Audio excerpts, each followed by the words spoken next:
I thought we had it all. 28 years of marriage, 3 beautiful children, and a future we built together. But the moment she left for that 6-month training course, everything changed. I knew something was wrong when her calls grew cold, her words distant. Then I discovered the truth. A younger man, a secret life, and a betrayal that cut deeper than any wound. I wasn't just a husband anymore. I was a man with nothing left to lose. And when she came home, I had a plan that would make her regret every single lie. This is my story. Chapter 1, Penelope, or Penny, as I always call her, and I have been married for 28 years. This year marked a change for us. It was the year our youngest child started college. We had just dropped her off, and now we were officially empty nesters. I wanted to take this chance to bring back some of the love that had faded over the years. With our busy lives, we hadn't had much energy or privacy. We live in a small house with thin walls, not a big place with house staff. I thought everything was set for my plan. As soon as we got back home, I took Penny upstairs, even though she said, "Mike, my back is sore from the trip," and "Let me shower first." I wanted to be close to her.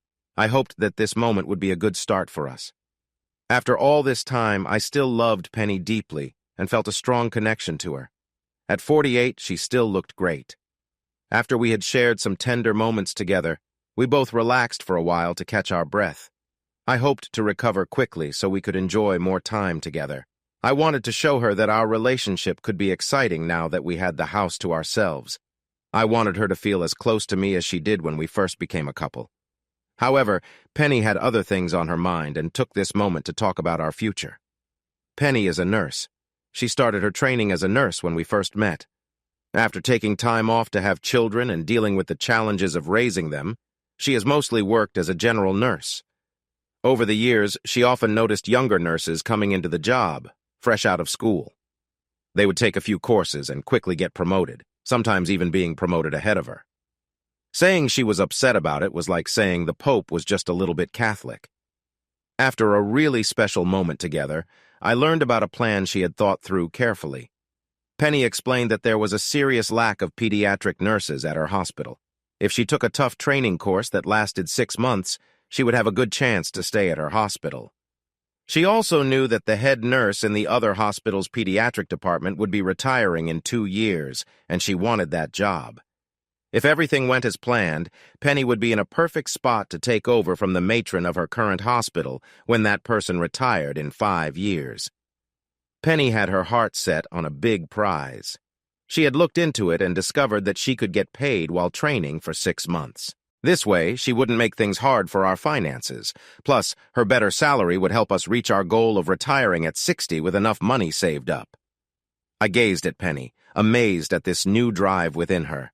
It felt like I was seeing her in a different light, both thrilling and a little scary. I realized that my wife still knew how to surprise me, and sometimes that surprised me. As I considered how much thought she had put into this, I wondered why this was the first time I was hearing about it. Why hadn't she asked for my opinion or help? Why had she kept her hopes and plans to herself? I had always supported her. Even with a bit of worry starting to grow in my stomach, I was leaning toward helping her with this dream. That is, until I found out the reason she had held back. Penny found a course that she really wanted to take, but it was in another state, 1 hour away by plane, and it would cost $250 to fly there. 6 months is a long time, Penny. Is there nowhere closer? Can't they do it online? I asked. No, they don't have online classes, and 6 months isn't that long. It will go by quickly. During hard times, couples manage just fine with letters. We can handle you flying up once a month, can't we? I stayed quiet, thinking about what to say. Before I could express my worries or ask more questions, Penny exclaimed, "Mike, stop being so narrow-minded." That really upset me. I've never been narrow-minded with her or our daughters. I was so taken aback that I almost missed what she said next. If this was about you and your job, everyone would expect me to support you. But because I'm a woman, you think I'm being selfish for wanting your support for my goals. Selfish? When did I even get a chance to say anything? I barely had time to speak. I took a deep breath to calm myself. Getting upset wouldn't help either of us. Pen, I'm not being selfish, and I'm not saying you are either. I'm just trying to understand everything. You have clearly thought this through a lot, but I've only had 10 minutes to think about it. Penny quickly looked sorry for how she spoke. Her tone softened as she explained more. By living in the student nurse housing and working at the teaching hospital, we could save our retirement money. Penny flying home in 6 months didn't seem like a good idea considering how busy she would be, but it felt possible for me to visit her every month or so for the weekend. It all sounded reasonable at first.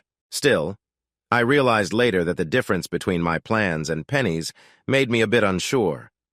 When Penny playfully leaned closer to me, it was like a signal that any doubts I had faded away. Ask any guy who hasn't had much attention. They'll agree to almost anything in those moments. I agreed to have Penny join the next course. The next surprise hit me when she decided to join the course that started the following week. Afterward, all my carefully thought-out questions didn't matter. I had already said yes, right? I felt a bit taken advantage of.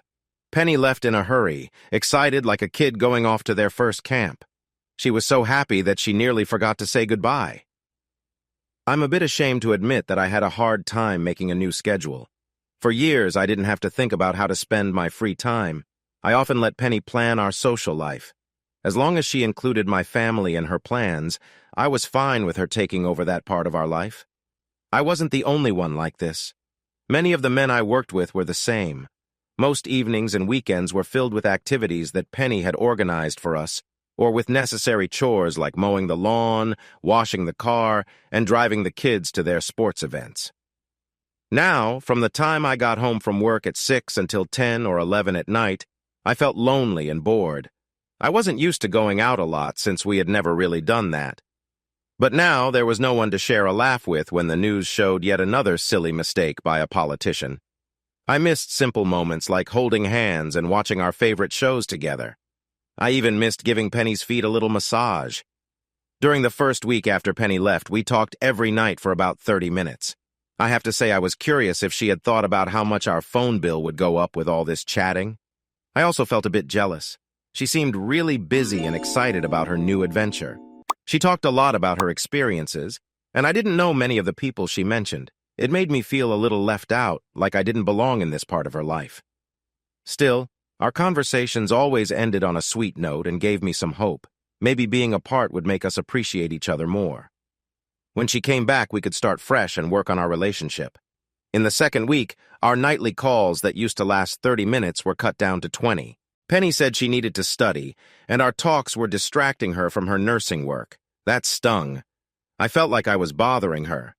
I always tried to end our calls nicely, but by the end of the week it felt uneven. Still, I wanted to be supportive, hiding my own sadness and loneliness. By the third week, she asked if we could only talk every other night. Strangely, she suggested that she should call me instead of me calling her. She thought this would help me not disturb her when she was busy. By the fourth week, I only got 2 calls from her.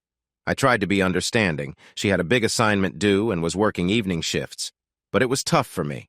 I was excited because I would be flying up to see her for the weekend. I missed her a lot. I missed the good times we had together. But things changed unexpectedly. I had to cancel my trip at the last minute because Penny told me there was a flu outbreak and the hospital was very busy. They needed all available hands at the teaching hospital. Still, that weekend brought something good. While I was getting gas, I ran into an old friend I hadn't seen in a long time. He and some of his friends played poker at a local pub every Saturday night. He invited me to join them. Since I was tired of feeling lonely and neglected by my wife, I decided to go. They were a nice group of guys, and I enjoyed their company. We had a few fun games in the back room, then went to the bar for some nice drinks. After years of having my social life filled with neighborhood cookouts, small local family restaurants, and events for kids, the pub was quite a surprise for me. I was surprised to see so many single women my age or a bit younger who confidently approached me and tried to engage in conversation. It's amusing how you forget these encounters happen in bars after being married for a while and focusing on family life. It took 3 Saturdays, and I'll admit some other nights when I noticed Penny wasn't calling, before I realized being approached became something usual and not just a coincidence. I asked my friend Jeff what was going on. Mike, you really have been away from this for a long time, haven't you? Don't you see that at our age, there are more single women than single men? What you're seeing are the women whose partners left them for younger companions. They are the ones who were overlooked. But why me? I asked. Listen, Mike, you've been married for so long that your self-esteem as a man is tied to what your wife thinks of you. Look at yourself in the mirror and then look around. You're more attractive than many, and since your job keeps you active, you're still fit. You don't have a partner beside you and you're not at home with kids. If you took off your wedding ring, you could find someone interested fairly quickly. You wouldn't even need to try hard. I glanced around and noticed some curious looks. Jeff saw where I was looking. I'm not trying to hurt Penny, Jeff. I understand that, but let's just imagine for this discussion that you are single. If I were you, I'd steer clear of the overly forward ones. They are dressed to impress tonight looking for companionship. I don't like to say it, but I think half of the people here are married and just looking for a quick connection. To be fair, the same might go for half the men here, too. Look at that table over there. Jeff pointed to a table with a woman in her 40s who seemed a bit down. She was with 5 friends. The woman who looks a little sad might have just been left for someone younger. She's out with her friends to lift her spirits. In a few weeks, she'll probably come back, trying to meet someone to regain her confidence and remind herself she still looks good. Or she might be seeking closure. If you want a casual connection, you could come back then. Or, if you wear your wedding ring, it might deter anyone interested. It all depends on what you're looking for. Jeff pointed to another table where 4 women around my age were laughing and having a good time. I noticed 2 of them wearing wedding rings while the others were not. As we observed, 3 of them glanced around the room. If I were single, that's where I'd go. They seem like friends enjoying a night out. 2 are married, but one still wants to have a good time. The other 2 are single, but they're not anxious about it. They might be open to opportunities if they arise, but they're not actively searching. At that moment, my phone beeped with a message from Penny. She expressed her apologies for being busy at work and unable to call. I tried to feel grateful for her text, but it was a challenge. As her calls and messages became less frequent while she was away, it was tough to maintain that gratitude. Still, at least she remembered to end her message with a quick, "Love you." That was better than what she wrote in her last 2 texts. I quickly replied, "I love you too," and then turned to Jeff to continue our conversation. "All right, I'll show you I'm right. Take off your ring and go to the part of the bar closest to that table to get a drink." I followed his advice. While I leaned against the bar, waiting for the bartender, I kept an eye on the scene. I hadn't been resting my arms on the bar for more than a minute when one of the married women stood up. She discreetly tucked her ring into her pocket and approached me, asking if she could buy me a drink. However, her enthusiasm faded when I mentioned I was married. I also pointed out that I had seen her take off her wedding ring, which caused her to blush slightly. The others at her table were watching her, and before she could return, one of the single women was already making her way over. She arrived just as the bartender was preparing my drink. After my drink was served, she placed her order. I looked back at their table and saw their drinks were at least half full, so I wasn't surprised when the woman next to me greeted me and struck up a conversation. A quick glance told me she wasn't quite my type, and I must have shown that in my demeanor because she soon returned to her table with a round of drinks. I went back to sipping my drink, waiting for Jeff to return from the restroom so I could share just how right he was. Then I heard a soft, "Hi," from behind me. I turned to see another woman from the table looking at me with confidence. With what I knew about the single scene, I guessed she was trying to make a connection but would be fine if nothing developed. If I had been single, I would have found her appealing. It was hard to gauge her age. She could have been around my age or perhaps a few years younger. She was attractive and slim, exuding a healthy vibe. Her hair was a lovely honey blonde that curled softly around her face, complemented by a warm, genuine smile. I took a glance at her ring finger and noticed it was bare as well. I checked mine too. Because of my job, I usually only wore my ring when I went out, so my finger was bare as well. It felt right to offer to buy her a drink. "No thanks," she said, lifting her glass and gently moving it from side to side before taking a sip. She had a confident vibe that I found attractive. It was clear she was comfortable being herself. We started chatting easily about all sorts of topics. After a while, I realized I should be honest and told her that I was married but wasn't wearing my ring. I could have made up a story about where my ring was, but I felt the need to be truthful with Andrea, which was her name. She questioned me about my actions, which did seem a bit sneaky and wrong. "Hey, to be fair, one of your friends came up to me just a little while ago." She was so obvious that she didn't even try to hide it when she took off her rings and put them in her pocket. "That's Carol. She's not really my friend. I just met her tonight. She came with Sue, who is a good friend of mine. They work together. Honestly, I couldn't believe what I saw either." "You feel a bit sorry for her husband, right?" I agreed. "Just so you know, I didn't take off my rings because I want to flirt, but because I'm testing out my friend Jeff's idea about women our age going to bars." Andrea laughed a lot when I explained Jeff's ideas. She actually mostly agreed with him. The talk shifted to Penny. "My wife has been away for nearly 2 months on a 6-month training program out of state, and I hate to say it, but I feel a bit lost without her." "You must really miss her."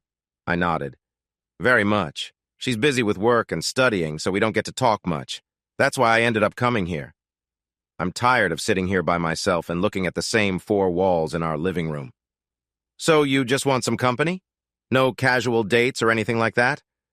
I was a bit surprised by her direct questions. "No. I'm committed to one person. But that doesn't mean I can't enjoy spending time with a woman and having a good chat." Andrea seemed happy with my answer. "Great. Let's keep talking then." Talking to Andrea was really nice. She shared how much she and her husband had focused on their children over the years. Now that the kids were grown and gone, they felt like strangers to each other. They chose to part ways amicably 6 months ago. Andrea was enjoying her new freedom, but mentioned she was open to finding someone special if the right person came along. We talked for way over an hour. Eventually, I noticed her friends were getting ready to leave. I could see Andrea considering whether to stay or go, and in the end, she decided it was best to leave. I saw it as a good sign that she thought about staying. It meant she liked being around me since a deeper relationship wasn't an option. It felt nice, especially after how Penny had treated me. My phone calls with Penny became less and less frequent. Now we spoke for just 5 to 10 minutes twice a week. I started to relax more to keep myself from going crazy. I realized there was no point in getting upset. Penny just wasn't interested. When I brought up how our calls were getting shorter, she told me to stop acting like a baby and to stop making things hard for her with my complaints. Didn't she see that I was feeling the same way? Didn't she have enough to deal with already without my complaints? I tried to explain, but she didn't listen. As a result, I didn't hear from her for 5 days. I refused to let myself be unhappy. I was tired of feeling frustrated and helpless, just following Penny's wishes. So I started going to the bar a few times a week to talk to different people and be friendly. The next week, I couldn't visit Penny because she had schoolwork to do. That hurt a lot. We hadn't seen each other in 10 weeks, and now I felt like I didn't matter. She didn't seem to care about making time for me or for us. In our last 3 calls, she didn't even ask how I was doing. When she said she wasn't feeling well and didn't want to see me, I wasn't surprised. The next night, I decided to call her phone, even though I usually didn't. A friend of hers answered and told me Penny had taken some sleeping pills and was asleep. She left her phone with her friend so she could rest. Meanwhile, I was enjoying my social life. It was much better than sitting at home waiting for calls that never came. I felt lonely without phone calls that made me feel cared for. I joined the Thursday night dart competition because one of the teams had to replace a player who moved away. I had more fun at the Tuesday night trivia game than I ever expected. I met some new and interesting people, and I always made sure to tell the single women that I was married and not looking for trouble. I often ran into Andrea, who would come over to chat when she was out with her friends. She started spending time with one guy and told me he was interesting enough to think about being in a relationship with. However, that only lasted 2 weeks before he disappeared. She said he wanted more than she was ready for, so he moved on. She was okay with that. He didn't pass the serious test. We were careful not to talk about my relationship with Penny, and Andrea never shared her thoughts about Penny or her actions, which I appreciated. I was upset with my wife for ignoring me. We hadn't seen each other in 14 weeks, and our phone calls were short and rare. Even when we talked, I felt like I was bothering her. I knew she was busy. I understood she had a tough job while also studying.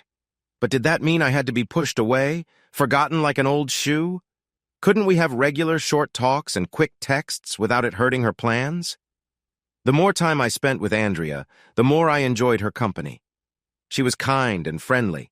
She was funny and smart, too. I even enjoyed helping her out. It made me feel needed. When she met a new guy at the bar or someone approached her, I would wait for her signal. If she wasn't interested and needed help getting away, she'd give me a sign. Then, I would come over, give her a friendly gesture, and act like we were a couple. He decided to leave, and I spent time talking with Andrea until he was gone from the bar. I was surprised by how much I looked forward to our conversations. She was enjoyable to talk with. We genuinely enjoyed chatting. We didn't flirt, unless talking about Pepsi and Coca-Cola counted as flirting. There was never anything wrong between us. Still, I felt a bit let down if I didn't get to see her on my nights out. For the first time, I understood how someone might feel an attraction that went beyond friendship. It made me realize how phrases like, "my wife doesn't understand me," or "my wife ignores me," could resonate with someone. I didn't think seeking attention elsewhere was right, but I understood how feelings might develop in such circumstances. I felt tempted. I never thought I would feel this way, and with each day it became harder for me to resist. So far, I had kept myself from having any inappropriate interactions with Andrea. But I wasn't perfect. With Penny seemingly indifferent, I worried about how much longer I could hold back. I thought about whether Penny felt the same way, but I quickly brushed it aside. She was too wrapped up in her work and school to miss me or even think about anyone else.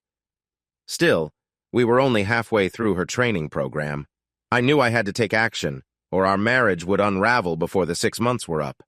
I didn't want to be the bad guy, which was something I never thought I could be.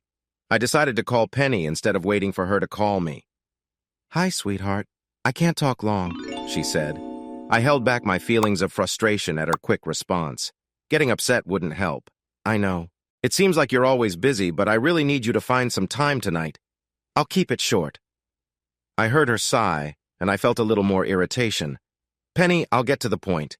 You don't have time for me anymore. Our calls are getting less frequent, and when we do talk, you seem distant. You brush off my feelings and needs. It feels like you've forgotten there are two of us in this marriage. Yes, I'm here to love and support you, but I also need some attention and care." If I hoped she would understand, I was wrong. "Come on, Mike. Are you serious? I've spent my life prioritizing our family. Now it's my time." "You make it sound like I didn't care about our family too, Penny. I've also made sacrifices for us. I put you and the kids first in every way. Tell me, since you mentioned it, when did I ever have my time? Because I think I missed it." I must have been too focused on my work to notice. "Me too!" Penny exclaimed. "How can you say I wasn't working hard, you clueless jerk?" I stopped listening for a moment, knowing I didn't want to remember the harsh words spilling from her. When she finally quieted down, I tried again. "Penny, our marriage is in trouble. Can't you see that? If things stay this way or even get worse, we might not have a marriage at all by the time you finish that class. I've had enough of your complaining and guilt trips. Just grow up." I didn't hear what she said next because I hung up on her. I think this made her realize something because she called me back right away.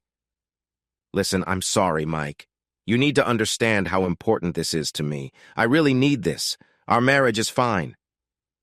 I didn't want to argue with her anymore. She wasn't really paying attention.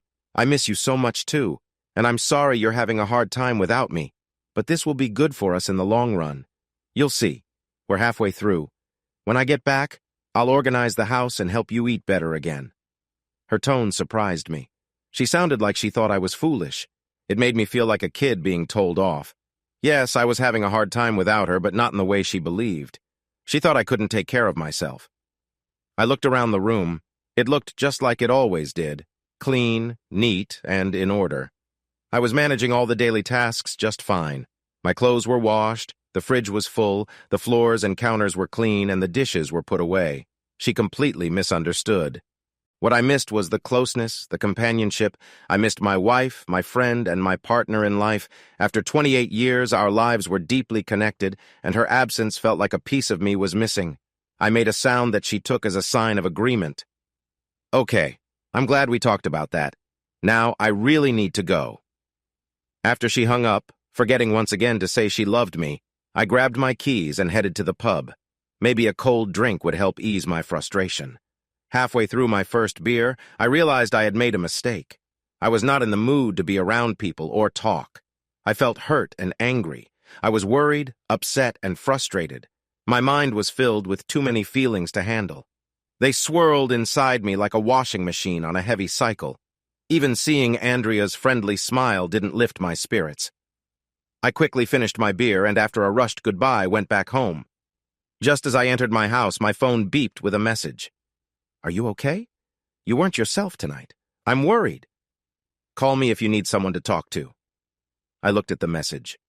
My eyes felt heavy with tears. I was trying not to cry. A woman I had only known for 2 months cared about me more than my wife of 28 years did. I sat on the couch, and for the first time since meeting Andrea, I didn't know what to say to her. I felt scared. Were we getting too close? Was I doing something wrong by sharing my feelings with her?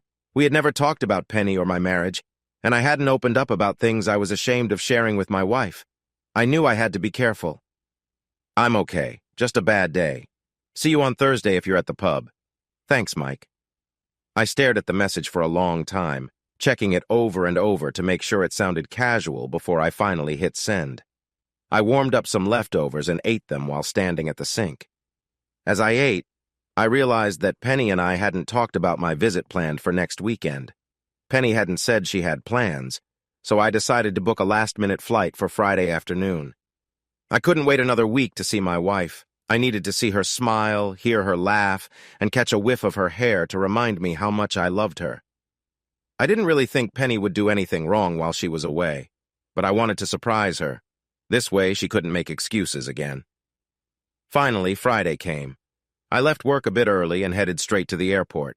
Everything went well, and by 6 in the evening I was standing at Penny's door. Jenny, a girl I recognized from her voice, answered the door. She led me to their small living room and said that Penny and their other roommate, Gail, weren't home from school yet. When I took out my phone to call Penny, she waved me off, saying she would call Penny instead and looked a bit uneasy. Before she pressed 3 buttons, I heard the sound of a key in the front door. Penny looked happy to see me. After a brief greeting, she hurried to the bathroom. I thought it was strange that she took her phone with her, but I didn't say anything since Jenny was nearby. While we waited for Penny, Jenny and I talked awkwardly. Penny didn't take long before she came back to the living room, but she quickly ran down the hall to her room and told me to keep talking to Jenny. I noticed Jenny seemed more relaxed, and our chat became easier. After spending time at the pub, the age difference between us didn't bother me anymore. As we talked, I saw Penny taking a bunch of sheets to the laundry and coming back with clean ones. I smiled, wondering if she was trying to impress me like she did when we dated. Once Penny was happy with how the room looked, she asked me if I wanted to freshen up before we went out. Even though it was really cold outside, Penny had opened her window, which I thought was odd since I knew she didn't like the cold at all. After being away for more than 3 months, I was a little surprised to see her again. She was taking a shower, and I caught a glimpse of her, which stirred up some feelings in me. I tried to show her that I was feeling excited, but she asked me to wait until after dinner for that. It was late, and she was hungry. We found a nice seafood restaurant that Penny had heard about. When she laughed at my seafood joke, "Don't believe the stories about oysters." I had 12 once, and the last 3 didn't do anything. I felt good about surprising her. We enjoyed our meal with 2 bottles of a nice Riesling, but one thing dampened our evening. Instead of just talking, Penny kept stopping to read and reply to messages on her phone. This made the night just okay instead of wonderful. I thought about whether to say something since we had taught our kids that this kind of behavior is not polite. I didn't want to ruin the evening, but I decided to bring it up. "Oh, honey, I don't usually do this, but I'm one of the older students here. Some of the younger students look up to me for help. I won't be long." Then she answered another text. In between bites of salmon and checking her phone, she asked how long I planned to stay. She mentioned she had 2 assignments to finish over the weekend. I tried not to feel bothered by her question. I had just arrived, and already she was thinking about sending me home. Even though I wanted to spend time alone with Penny, I took my time at dinner. I tried to charm her as if we were young lovers again, not an old married couple who knew each other very well. It was around 11 o'clock when we strolled back to Penny's place, holding hands. There was another car in the driveway. Penny said it belonged to Gail. I found out Gail worked as a waitress part-time to help pay for her studies and usually got off work around 10. The apartment was quiet, the only light coming from the hallway as we walked in. After dinner and some wine, I was feeling very excited. The moment for sweet talk had passed. I picked up Penny and carried her to her room, gently placing her on the bed. After 15 weeks apart, I was fighting the urge to rush things. That's how I usually would act. But the mood felt different that night. It was as if we didn't fully know each other anymore. I explored the area gently, using my lips and tongue, but I didn't find anything unusual. It wasn't until I softly told her I liked it that she started to relax and enjoy the moment. But that wasn't the only surprise I found. When I found the right spot, Penny began to move around, clearly enjoying herself. A big change from the Penny I knew. She had always been a bit reserved about such matters. I thought it was because of her upbringing and the kids in the other room. Now the new Penny seemed to be having a wonderful time and didn't care who could hear her. Just as I was finding a nice rhythm, Penny tensed up, her back arched, and she expressed her enjoyment with a sound that was unmistakably happy. A lot of things suddenly made sense. The strange look between us, the fewer phone calls, the pushback every time I wanted to visit, the quick changing of the bed sheets, even her long stays in the bathroom when she got home to find me there. I could imagine her in there talking quietly to her boyfriend about what had changed. Was that who she had been texting while we were at the restaurant? I felt a rush of confusion. I felt so much less confident. I carefully pulled away from her. I looked into her eyes and saw fear. She looked like she wanted to say something fast, but she didn't know how to address the awkward moment. I looked down at her. Her hair was messy, and her makeup was smudged. Legs I once thought were the most beautiful now seemed so tangled and out of place. Once upon a time, I would have thought her stance was attractive. Now it made me feel unsettled. Now she seemed like what she truly was, someone who had betrayed my trust. All I could think about was how angry I was. I knew I had to leave before my anger took over and I did something I would regret. She wasn't worth getting into trouble for. I quickly put on my scattered clothes and grabbed my suitcase. I needed to shut it close and zip it up. During all this, I kept my eyes away from her. I couldn't look at her. My self-control felt weak enough already without seeing her. Penny clearly didn't see how close I was to losing my temper at her for what she did when she started yelling at me. I barely listened to her words. 6 months is a long time. You've only been gone 15 weeks, and I think you started seeing someone else weeks ago. What about me? Wasn't I also alone for a long time? All the other students are getting close. But how many of them have partners waiting at home? They made me feel young and free again, not like someone who is about to become a grandmother. Thanks for reminding me that it wasn't just my old friend Jake. We can get through this. Oh no, we really can't. Penny's cries grew louder and more frantic as I tried to escape. I could hear someone getting more worried on the other side of the door. Finally, with my suitcase in hand, shoes untied, and not even glancing back, I opened the door. It almost hit me in the face since someone pushed it from the outside just as I pulled it from the inside. That left me staring at a young woman I guessed was Gail. I could see a dazed Jenny looking at me as I walked past my confused housemates toward the front door. Suddenly, I heard someone shout, "Who are you?" Before I closed the door behind me, I called back, "Penny's ex-husband," stressing the word ex. Then I left into the night. I had a flight to catch, a lawyer to meet, a marriage to end, and families to talk to. I needed to share the sad news with friends and loved ones. I also wanted to heal my own heart and maybe get to know a lovely blonde woman at a bar. Chapter 2. I jumped when Mike finally answered the phone. I thought it would go to voicemail like all my other calls over the last few days. "Hi, Penelope, what do you want? I don't have much time," he said. Even though I had planned what to say after trying to reach him, I couldn't find the words. His voice surprised me. It wasn't sad or angry, which is what I expected. It was just neutral. It felt like we were hardly more than acquaintances. In the quiet that followed, I heard him sigh with impatience. It was loud and I got anxious, worried he might hang up on me. "Please hurry up, Penelope. I don't have all day. I'm busy. Tonight is trivia night." Trivia night? How could that keep him so busy? Why was that more important than our marriage?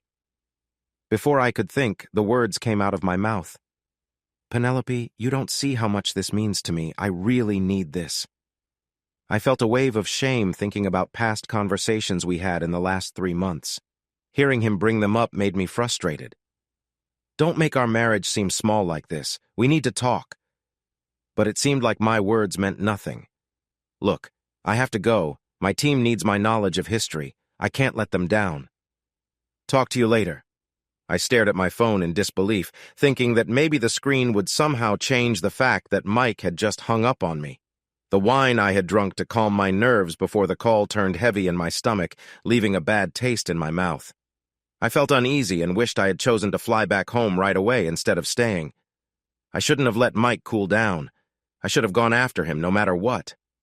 What had held me back? I thought about it. I felt fear, nerves, guilt, and shame. I was also really reluctant to hear Mike say hurtful things to me. But I had to admit that my training course played a part too. I had an important exam coming up on Monday, and despite everything, I didn't want to waste over 3 months of hard work. Sure, I had enjoyed myself while I was away, but I had also put in a lot of effort, and I didn't want that to go to waste. Over the weekend, I focused on studying for my exam to take my mind off trying to call Mike. The exam was yesterday, and I still hadn't booked my flight home. I knew I was putting it off.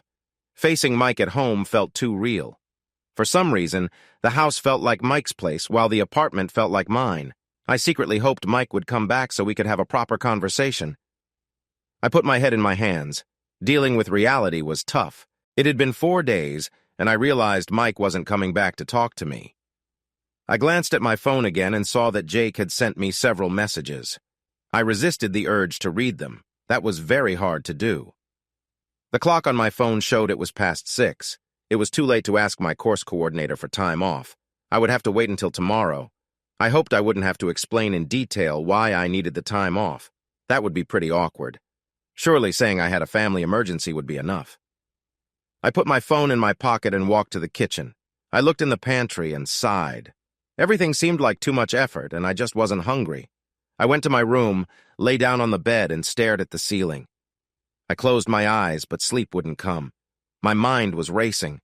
How could I make Mike see that my time away was not about him or us? It was separate, not against our relationship. How could I show him that our marriage was never in danger? I loved him. I always had and always would.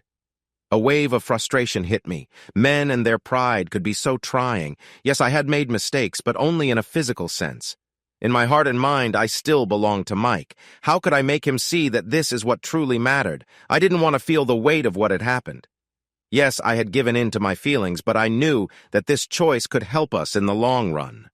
Still, I worried about how it could affect our relationship. Didn't he realize that now we could have the exciting and open relationship he had always wanted? I turned to my side and noticed Mike's deodorant on the bedside table. He had left it behind when he rushed out. I reached for it and brought it close to smell. The scent made me tear up. I shut my eyes and pressed my face into the pillow, trying to forget how hurt he looked. I had caused him pain. I never meant to, but it happened, and I felt terrible about it. Holding the deodorant close, I tried to think about the good things. I hadn't heard from our kids. I hoped that meant Mike hadn't shared anything with them. He also hadn't shouted at me or criticized me. That had to be a good sign, right? I sat up fast. What if the reason Mike was avoiding my calls and hadn't talked to the kids was that he was busy with lawyers changing the locks and taking money from our account?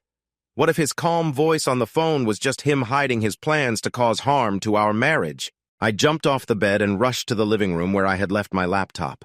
I grabbed it and hurried back to my room. My heart was beating loudly as I waited for it to start. It felt like it took a long time. With shaky fingers, I logged into our bank account. I leaned back against the pillows and tears of relief ran down my face. Mike hadn't touched the money. I wiped my tears with a corner of the sheet. I was about to log out of the bank when a small voice warned me. Just because Mike hadn't taken the money yet didn't mean he wouldn't. I didn't want to upset him, but I also needed to look out for myself. So I moved a small amount of money to an old account with my name on it. It was just enough to pay for flights, taxis, and food. I planned to log off, I really did. But then I saw the little messenger icon. I had new messages. I couldn't resist clicking it. There he was. Jake. He was charming and only 25. Jake was closer in age to my daughters, yet he seemed interested in me at 48. I felt a rush of emotions, frustration and longing. Despite everything that was happening, what I wanted most was to call him. I wished to feel him nearby, easing the ache within me. I yearned to hear him express how attractive he found me and how much he valued my presence. I longed to see the appreciation in his eyes and on his face. The thrill of youthful energy stirred within me, awakening a desire for connection. I felt a mix of excitement and nostalgia for a time when life felt more vibrant. Yet I found myself caught in a tangle of thoughts, knowing that if I responded to Jake's messages, he would likely want to see me. In my mind, I could envision moments spent together, filled with warmth and shared laughter. I imagined his voice, soft and inviting, expressing how well we connected. Such thoughts consumed me, urging me to reach out. "Just call him," a part of me whispered. I let out a small sound of yearning, a slip of vulnerability. I clenched my hand against my lips, aware that yielding to those feelings could jeopardize my marriage if Mike ever found out. As I turned over onto my stomach, my laptop slipped off the bed, hitting the floor with a thud, but I barely noticed. Overwhelmed by emotion, I found myself grieving for what I stood to lose. I understood that to preserve my marriage, I would need to confront my desires, a challenging task for anyone dealing with the aftermath of tough choices. I must have drifted off to sleep as I was awakened by the gentle light of the morning sun streaming through the window. Groaning into my pillow, I felt the lingering ache of uncertainty. Would this feeling ever fade? Would I always grapple with these thoughts? Shaking off the weight of those reflections, I made my way to the bathroom to take a shower. I paused briefly at the door, relieved to find the lock still functioning. Mike hadn't changed the locks, a hopeful sign. Today was Thursday. Despite the looming changes, my keys still granted me access to what was familiar. I hoped Mike would forgive me. It might take some time, but I believed he would. A wave of affection washed over me. Mike was a good man, the best. He cared for me deeply. I knew he would find a way to accept what had happened, and we could move forward together. We would both have to make sacrifices. Mike would always know I had been with someone else, and I would have to let go of certain past joys. It was a high price, that's for sure, but it felt worth it. I opened the door, ready to see a big mess. 3 months with Mike living alone would probably mean chaos. But I was surprised. Everything was neat and clean, at least in the living room. I walked into the kitchen and dining room. They looked just as nice. He had even dusted. Did he clean up for my return? If so, that seemed like a good sign. But where was he? It was 6:30. He should be home from work and looking for dinner. I went to the stove and held my hand above the burners. They were cold. I checked the fridge. It was full, even including a plate of roast chicken and veggies wrapped in plastic. Did he warm something up for his meal? There were no dishes in the sink. Had he washed them? Had he chosen to eat somewhere else? I thought about calling or texting him, but after our only talk on Tuesday, I wasn't sure he would reply. He hadn't even come to the airport to pick me up, even though I had sent him a message with my flight details. With a sigh, I filled the kettle to make a much-needed cup of tea. While waiting for it to boil, I thought about the mixed signals Mike was sending me. He hadn't done any of the things I would expect if he wanted to end our marriage, yet he also ignored my messages and didn't show up at the airport. Was he just being distant and trying to make me feel uneasy? Once the tea was ready, I sat down at my usual spot at the table. I looked at the table and the empty chairs around it. So many family dinners had taken place on its shiny surface. I smiled, remembering lively talks and playful teasing. We may not have had much money, but we were rich in love and happiness. I cherished our memories together. Mike remembered them too, and he was always gentle with the kids. He wouldn't want them to feel like they had to choose between us. I knew that would help him forgive me, but I still wondered, where was he? I left my cup of tea on the table and went up the stairs to our room. He had been home. I could feel a little warmth in the bathroom. I noticed how clean everything was.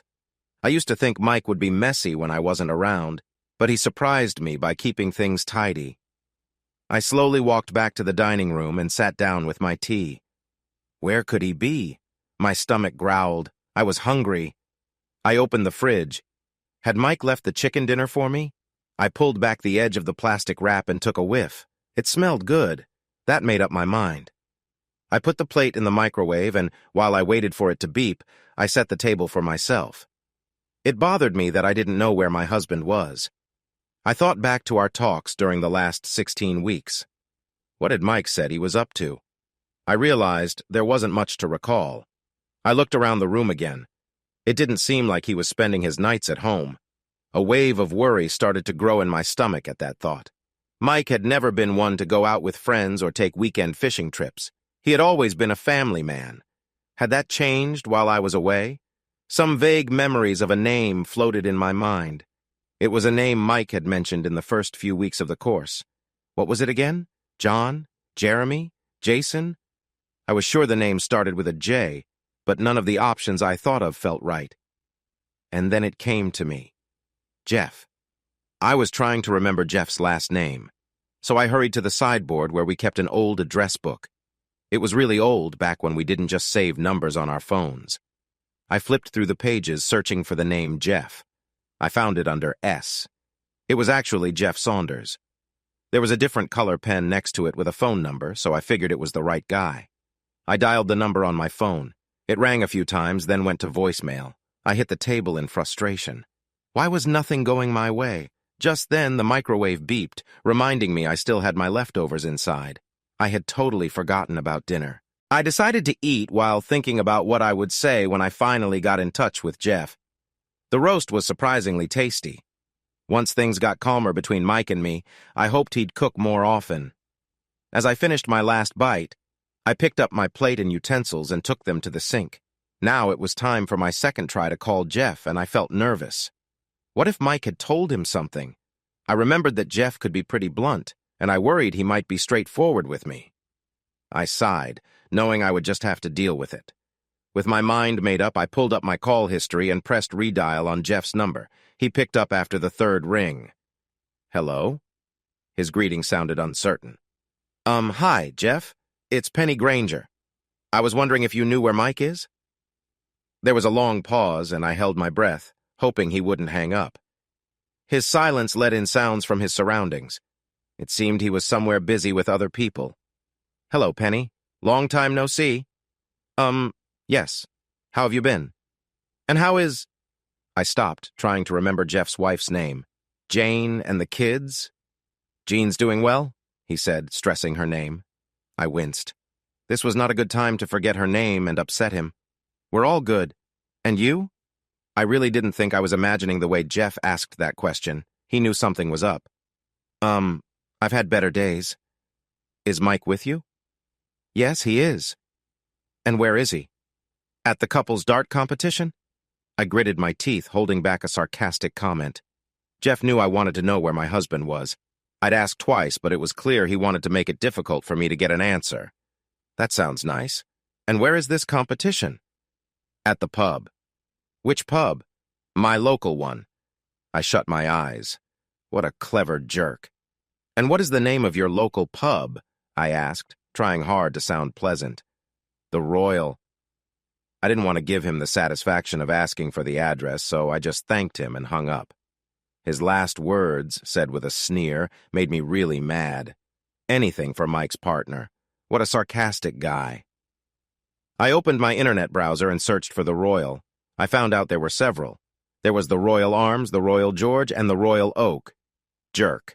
It took me another 10 minutes to look through each pub's website until I figured out that the Royal Oak was the one having a couple's darts competition.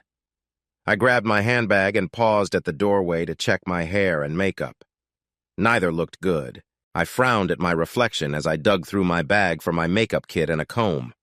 5 minutes later, I was ready and heading out the door. I tossed my bag onto the passenger seat of my Toyota and started the engine. As I waited for the garage door to open, I typed the street address of the Royal into the GPS. Luckily, it was a short drive. Both my patience and nerves were wearing thin. I felt a wave of relief when I saw that the pub had its own parking lot, though most spaces were filled. The couple's dart competition must be a big deal. That thought made me stop for a moment. What was Mike doing at a couple's event? Was he just there to support Jeff and Jean? I pushed down my worries and walked toward the entrance. I followed the sound of chatter and laughter. It took me to a room filled with tables. At the far wall, 2 dartboards were set up and games were happening. I looked around until I spotted Mike on the far left. He was focused on one of the dart games. Next to him sat a pretty blonde woman. She wasn't watching the game. She seemed to be aware of me. I felt warmth rising up my neck and spreading across my face. I saw her give Mike's arm a gentle squeeze. He turned to look at me. I didn't know what I was expecting: hurt, sadness, anger, or the look of someone who hadn't slept much. But whatever I thought, I was let down. He looked just like he always did, which kept me frozen in place. I couldn't look away from him. I noticed the blonde girl squeeze his arm again. My heart sank when I saw Mike place his hand over hers, a gesture of comfort and care. And then Mike was out of sight, blocked by a tall man. He stood too close to me. I took a step back. I didn't recognize him until he spoke. "Hello, Penny." "Ah, Jeff. Hi," I said, feeling a bit flustered. I came to find Mike. "I figured that. And, I want to say thank you. Has he been all right? I know he might have been upset after he came back from visiting me. I hope I didn't cause too much trouble for you and Jean." "He's been fine. Actually, he's doing really well." That surprised me. "Well? Really well? How could he be really well after—" I couldn't finish my thought. "After he found out you were seeing someone else for the last 4 months?" Heat rushed to my face. It felt like my cheeks were on fire. It was uncomfortable for him to bring up my mistakes, and I shot him a glare, wishing I could make him disappear on the spot. Jeff laughed at me, which only fueled my frustration. I tightened my fists. "Yes, even if it's none of your concern. I seriously doubt Mike is really well. We've been married for 28 years, and he cares for me deeply. I know he must be hurt. He's just been hiding that so you wouldn't feel uncomfortable." He's good at pretending then. I had to agree. A quick look at Mike showed he was doing a great job of acting calm. He and the blonde were now standing by one of the dartboards, with Mike getting ready to throw his first dart. It looked like the blonde was his partner. I didn't like that at all. Even though I was drawn to younger people, I could still see their charm. They were like light desserts, nice to enjoy but not really filling. They didn't have much depth, but Mike was different. He was solid and satisfying, like a well-cooked steak, meant to be enjoyed slowly. "Who's that woman?" I didn't like having to ask, but my curiosity was stronger than my desire to seem tough. Jeff turned his head to look at Mike and the blonde and smiled. "Oh, that's Andrea." Jeff was being really annoying, only answering my question without giving me any extra details. Is she with someone? Is she married? I hoped that by asking 2 questions I would get 2 answers quickly, yes and no. I felt worn out and tense, which made it hard to stay calm. Does that mean yes, she is with someone, and no, she is not married? Yes. My stomach twisted with worry, and part of me wanted to just walk away instead of asking the next question. I had a bad feeling about the answer. Who is she with? Mike. Even though I thought I was ready for it, I felt like I had been hit.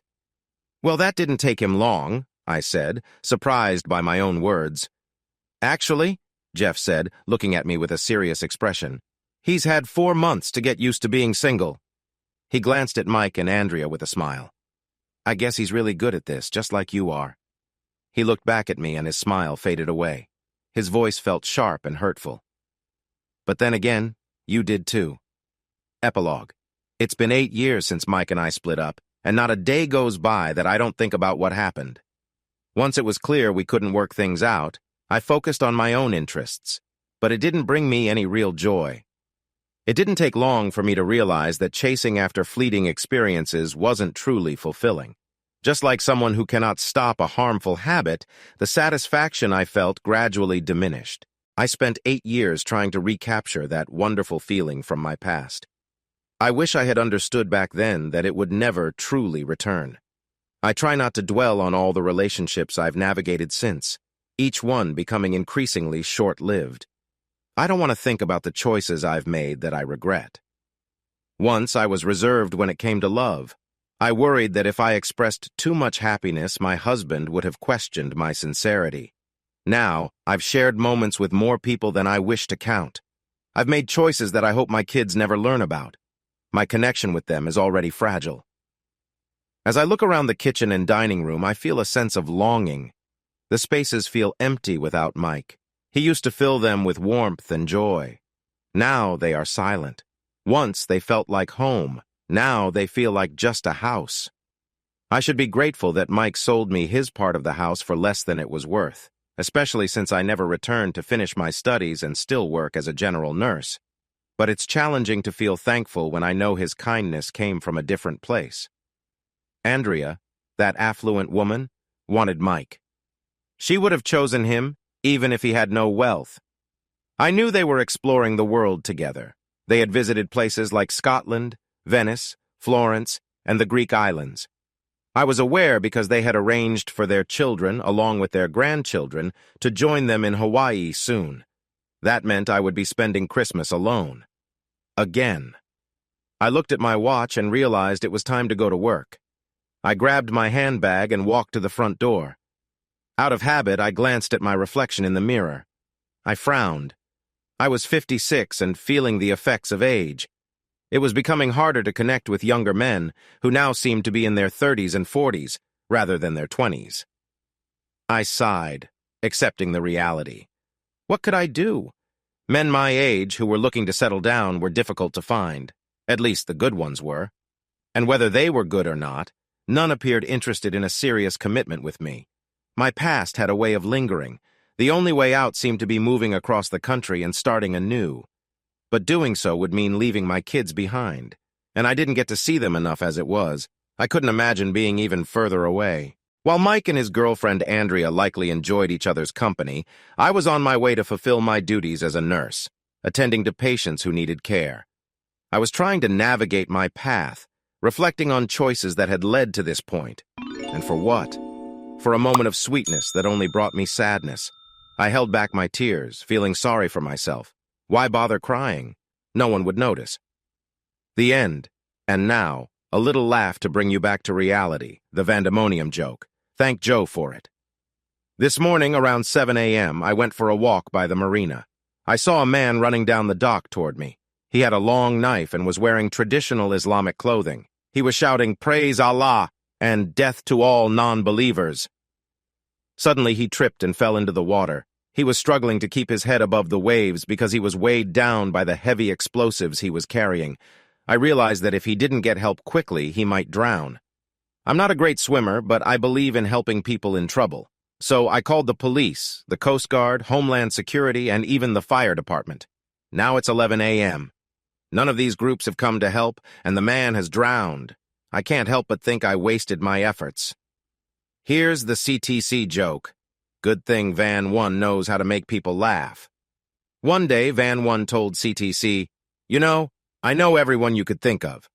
Just name anyone and I know them." Tired of his bragging, CTC decided to test him. "All right, Vandy, what about Hugh Jackman?" "No problem. Hugh and I are old friends, I can prove it." Vandy and CTC flew to the mainland and knocked on Hugh Jackman's door. When he opened it, he was wearing swim shorts, which made CTC smile. "Vandy, great to see you. Come on in for a drink. Deborah and I just started the barbecue." Even though CTC was impressed, she still had doubts. After they left Hugh's house, she turned to Vandy and said she thought knowing Jackman was just a lucky chance. "After all, he is also from Australia," she added. "Okay, fair enough. Name someone else," Vandy replied. Let me think. How about President Donald Trump?" CTC quickly replied. "Yeah," Vandy said. "He's not my favorite person, but let's go to Washington." The next day, they set off. At the White House, Donald Trump saw Vandy on the tour and waved him and CTC over. He said, "Vandy, what a surprise. I was just about to go play golf. Why don't you and your partner come along?" CTC felt nervous but still had some doubts. After they left Donald at the golf club, she shared her concerns with Vandy, who pressed her to name someone else. "Pope Francis," CTC answered. "Sure. I've known the Pope for years," Vandy said. So they flew to Rome. Vandy and CTC joined the crowd at St. Peter's Square in the Vatican. Vandy then said, "This isn't going to work. I can't spot the Pope among all these people. Listen, I know all the guards. Let me go upstairs and I'll join the Pope on the balcony," he said. He melted into the crowd heading toward the Vatican. Sure enough, about 30 minutes later, he came out on the balcony with the Pope. But when he returned to the square looking for CTC, he found her surrounded by paramedics after what seemed like a heart attack. He rushed to her side and asked, "What happened, dear?" CTC looked up at him and said, "It was too much. You and the Pope appeared on the balcony, and the man next to me asked, 'Who is that guy in white with Vandy?'" Before moving on to the second story, please let me know your opinion. Do you like the story long or short, a series or separate parts? The comments section is always welcome, and don't forget to let me know which of these two stories you like better. Story 2. Hi, I'm Mike, and I love my kids more than anything in the world. I would do anything for them without thinking twice. I know every parent says that, and words can be empty, but I truly feel it in my heart. Not many men get the chance to prove something like this. I did, and I showed it clearly. The only sad part is that I can never tell my kids. Sounds confusing? Let me explain. If you had asked me last week, I would have said I was living a nearly perfect life. I had a good job, a nice house, a loving wife, and 3 wonderful kids. The youngest, a sweet little girl named Cindy, was sitting in the back seat of my car as we drove to our favorite park. She was only 19 months old. Every time Cindy spoke, it brought a warm feeling inside. She was just starting to learn new words. I had seen this before with my other 2 kids, too. I loved all of my children very much, but if I could choose, I hoped Cindy would be our last child. Knowing this might be the last time I experienced all these special moments as a father filled me with a mix of happiness and sadness.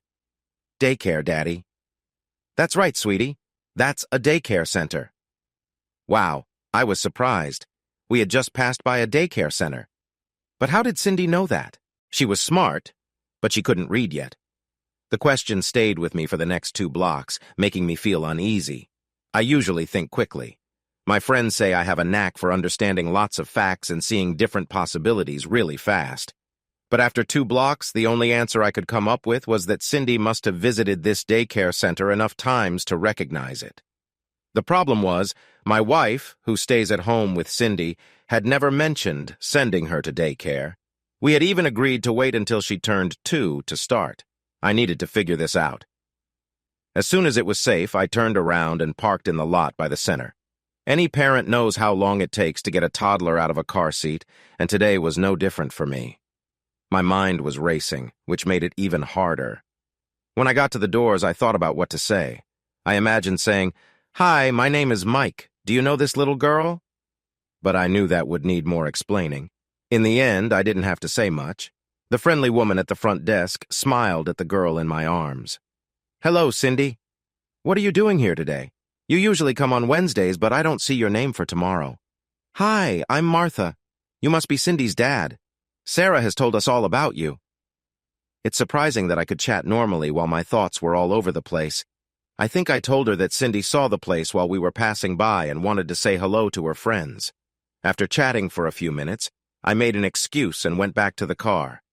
There wasn't much more to think about as I drove Cindy home. Sarah and I had been married for 10 years. We were a strong couple, or so I thought. But I couldn't shake the feeling that Sarah was hiding something from me. I tried to ignore that feeling, believing there must be a good reason for her secret. I just didn't know what it was. It was annoying that I couldn't just ask her. Sarah was on her yearly cruise with her favorite aunt and wouldn't be back until Saturday at the earliest. To go back a bit, I married Sarah 12 years ago after dating for 2 years. We were like 2 peas in a pod. We felt like soulmates in every way. Neither of us was very ambitious, but we knew what we wanted from life: to see the world and to have 2 kids. After 4 years of traveling and being very much in love, she stopped taking her birth control, and within a few months, we found out we were going to have a baby. When we first met, Sarah was a secretary at a company that made electrical parts. Shortly after our wedding, the economy got worse, and she was asked to take unpaid Wednesdays off. That worked for both of us. Our lives felt complete when James was born. Sarah was thrilled to be a stay-at-home mom, and I was happy to be the only one working. I was a designer for a group of people who didn't really appreciate good ideas. I kept telling myself that one day I would have enough money to start my own business, and then I would be the one in charge. Sarah took to being a mom like a fish to water. We quickly became the happiest family around, even if work was a different story. When James was about 3 months old, we had a small health scare. Sarah was having trouble making enough milk for the baby. Following the doctor's advice, we found a solution together. We decided to use some formula and made sure Sarah got a day of rest. I arranged for her mother, who was a widow, to take care of Jamie every Wednesday morning. This gave Sarah some time to relax. During this time, she either stayed home or took adult education classes. It was in those classes that she rediscovered her love for sewing. After that, Sarah got even busier planning and organizing the building of our new house. She enjoyed it a lot and felt it gave her a chance to express her creative side. Sarah waited to stop nursing Jamie until he was almost 2 years old. There were a few bumps along the way that slowed down the building process, but we moved in just before our second child, Jenny, arrived. Yes, Jenny was born when Jamie was just a little over 2.5. Life just kept getting better. The only time I didn't spend every free moment with the kids was when I showed Sarah how much I still cared for her. Jenny was a pretty easy baby. We expected some issues with breastfeeding and knew just how to handle them when they arose. Sarah stopped feeding our little girl when she was about 18 months old. When I suggested that I undergo a procedure so we wouldn't have more children, we had already planned for 2. Sarah surprised me by suggesting we have a third. I hesitated, I must admit. We had a plan, and having another child would change that. In the end, Sarah persuaded me with simple reasoning. If 2 wonderful children were great, how happy would we be with 3? Cindy joined our family 2 years and 6 months after Jenny. I don't want to give the impression that everything was perfect, though. I had to remember to put my clothes in the laundry basket instead of leaving them around it. Sarah had to avoid clogging the sink with her hair. Sarah has long hair, which is lovely, but I was surprised by how much hair came out every time she brushed it. We often had little disagreements about razors. She would use mine and end up dulling the blade. These were just a few of the small habits we tried to manage so we could keep peace at home. I once heard someone say that it's the little things, like not putting the lid back on the toothpaste, that can affect love in a marriage. Most couples, like us, have already addressed the bigger issues like beliefs and politics before getting married. We both believed in that saying, so we tried our best to avoid little annoyances. But sometimes, Sarah and I had bigger discussions too. The first serious one happened when our son James was about 16 months old. It started over the smallest thing. I came home one day to find that Sarah had used some hair mousse to dye Jamie's hair bright red. She gave me a lighthearted reason for wanting to dress Jamie up as a leprechaun for St. Patrick's Day, saying it was to celebrate her Irish background. I didn't mind the idea, but I felt strongly against changing our son's hair color with chemicals. After a significant discussion, where I raised my voice for the first time, we agreed that we needed to communicate and agree on these things before moving forward in the future. About a year ago, after her mother passed away unexpectedly, Sarah wanted to put Cindy in daycare on Wednesdays. She thought this would give her a day off without kids. I really didn't like this idea. I couldn't stand the thought of Cindy being cared for by people we didn't know, and I worried about how she'd feel being apart from us. Plus, since our older 2 kids were in school or preschool, Sarah only had 1 child to look after for 6 hours a day. So, like all good couples, we found a middle ground. I said I would think about daycare when Cindy turned 2 and was ready for it emotionally. I offered to take care of the kids one day each weekend so Sarah could have some time for herself. I was glad she rarely accepted my offer because, after a long week at work and all the responsibilities of owning a home, I really wanted to enjoy time with my kids instead of managing them.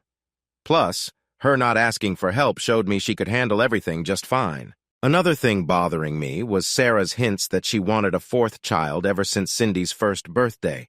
It was odd because we had talked about it when we first got married and agreed on having 2 kids. Then we ended up with 3. For a few months, Sarah brought it up all the time. It felt like she was trying to persuade me about something significant. It was funny because when I asked her why she had changed her mind, she couldn't give me a good answer. We kept discussing it, but I was firm in my decision this time. Luckily, she had backed off a bit in the last few weeks. I hoped that meant I had escaped a challenging situation. I was one of 6 kids, and my dad passed away just after I, the youngest, moved out. He worked hard all his life and never had a chance to relax at the end. I didn't want the same thing to happen to me. As we drove through the small shopping area near our home, something caught my eye. It was the new electronic sign above the gas station, clearly showing that today was Tuesday, May 1st, along with the time and temperature. Today is Tuesday, tomorrow will be Wednesdays. For the first 5 years of our marriage, Sarah worked every weekday except Wednesdays. After James was a few months old, Sarah had her mother take care of him, on Wednesdays. That all went on until her mother passed away last year. Now, I found out that she had been taking little Cindy to daycare once a week on Wednesday. The result? My wife had about 6 hours to herself every Wednesday, and this had been happening for around 10 years. I felt sure there was a simple, innocent reason why I was kept in the dark by a woman I thought was completely honest.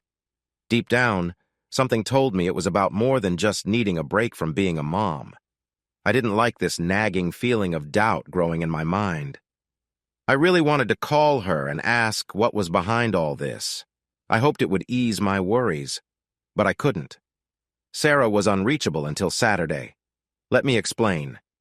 Even before we got married, Sarah would leave once a year to visit her aunt in England, though she didn't go to England each time. Every year for the last 8 years, Sarah went on a cruise with her wealthy aunt. They traveled to places like the Mediterranean, the West Indies, and Alaska. I once asked her how much it cost, and she told me her aunt paid for everything. At first, I thought she went on these trips to stay in her aunt's favor and maybe receive some assistance later. I didn't think much of it back then, but now I wasn't so sure. When the kids were born, Sarah adjusted her trips a bit to fit our family. She would freeze her breast milk and leave me cans of formula. The recent time she stopped breastfeeding Cindy was partly so she could enjoy her current trip. I had never met Sarah's aunt, just talked to her a few times on the phone. Did I mind that Sarah was away from the family for a week each year? Not at all. She deserved the break. I took the week off too, and the kids and I had a fantastic time together. Since I believe in working to live rather than living to work, I spent my week taking care of the house. I did school runs and made dinner. I found it enjoyable, so taking a break from one of my 4 vacation weeks didn't bother me. Plus, after she got over her jet lag, it would be worth it for me. Sarah told me they were on a cruise near Antarctica where phones couldn't reach them. Isn't it funny how one small lie makes you doubt everything someone has said to you? How did I know she was on a cruise near Antarctica? Because she would share pictures and stories with us when she got back. That seemed clear enough, right? There was an easy way to find out. I remembered that Sarah had called her aunt last week on the home phone.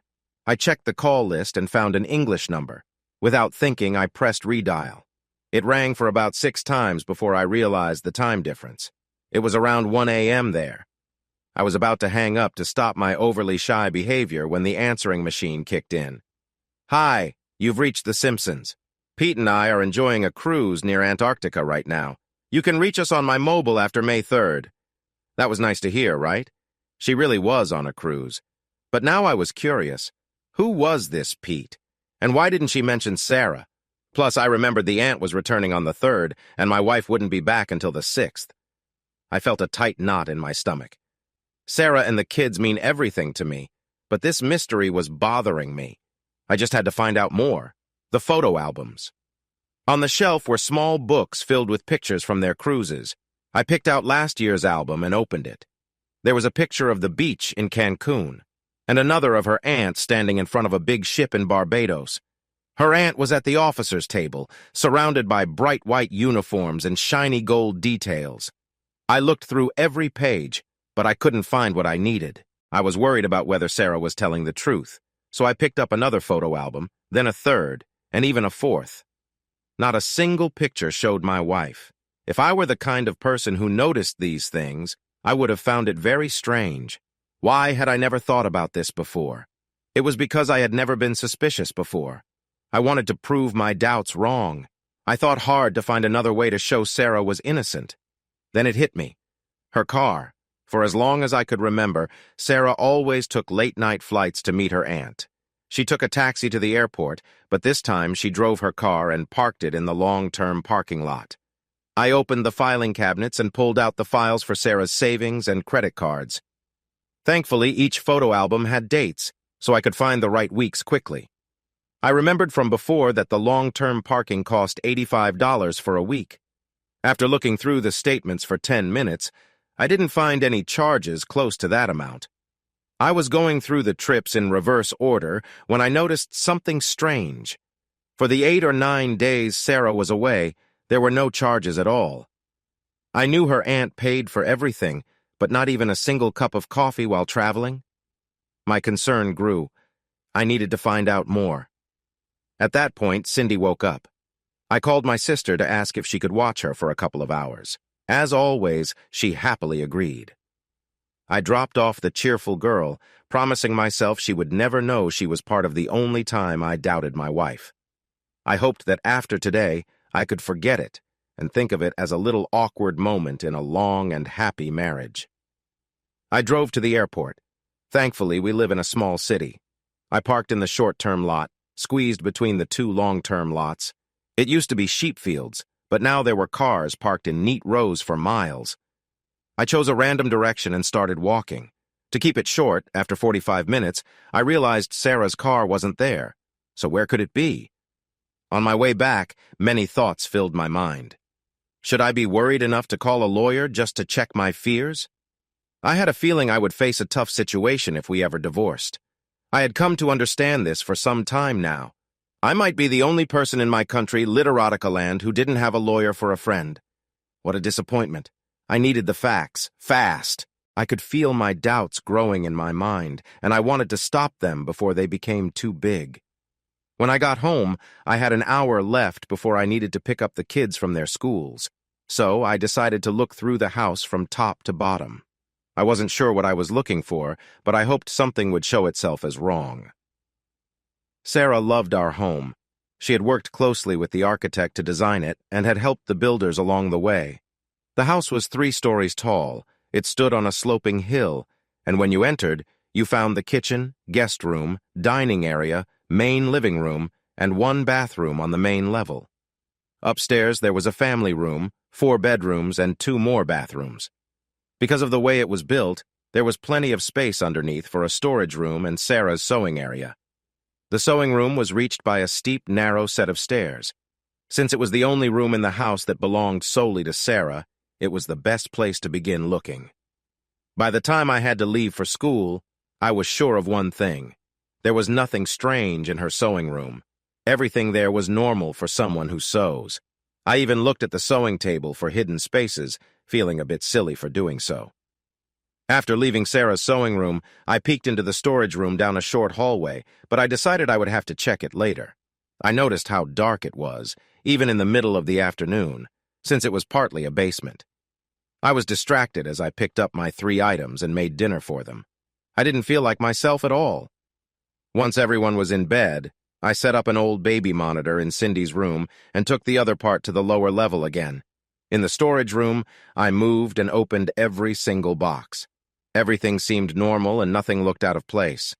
I went back upstairs to check on the kids before I sat down in my favorite chair. I stayed up late that night, lost in my thoughts. The next morning, I was still in a bad mood when I took the 2 older kids to their schools and dropped Cindy off at daycare. She seemed to enjoy it, so we went along. A different woman at the front desk looked a bit surprised to see us, but checked and said it was fine.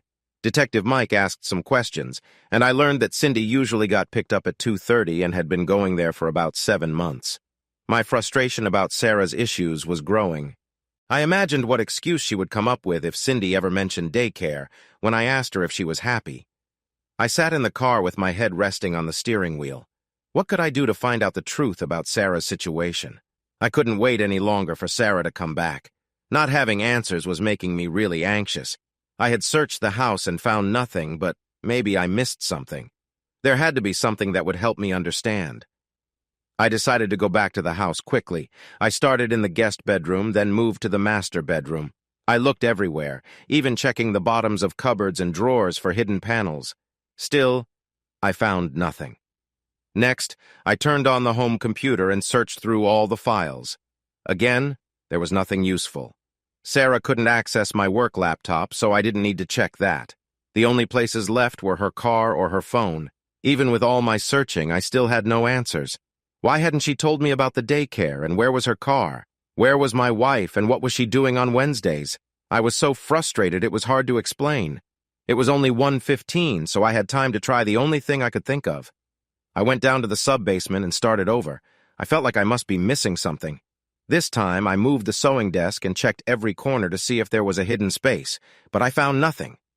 Then I decided to take everything off the shelves and look in, under, and behind every item.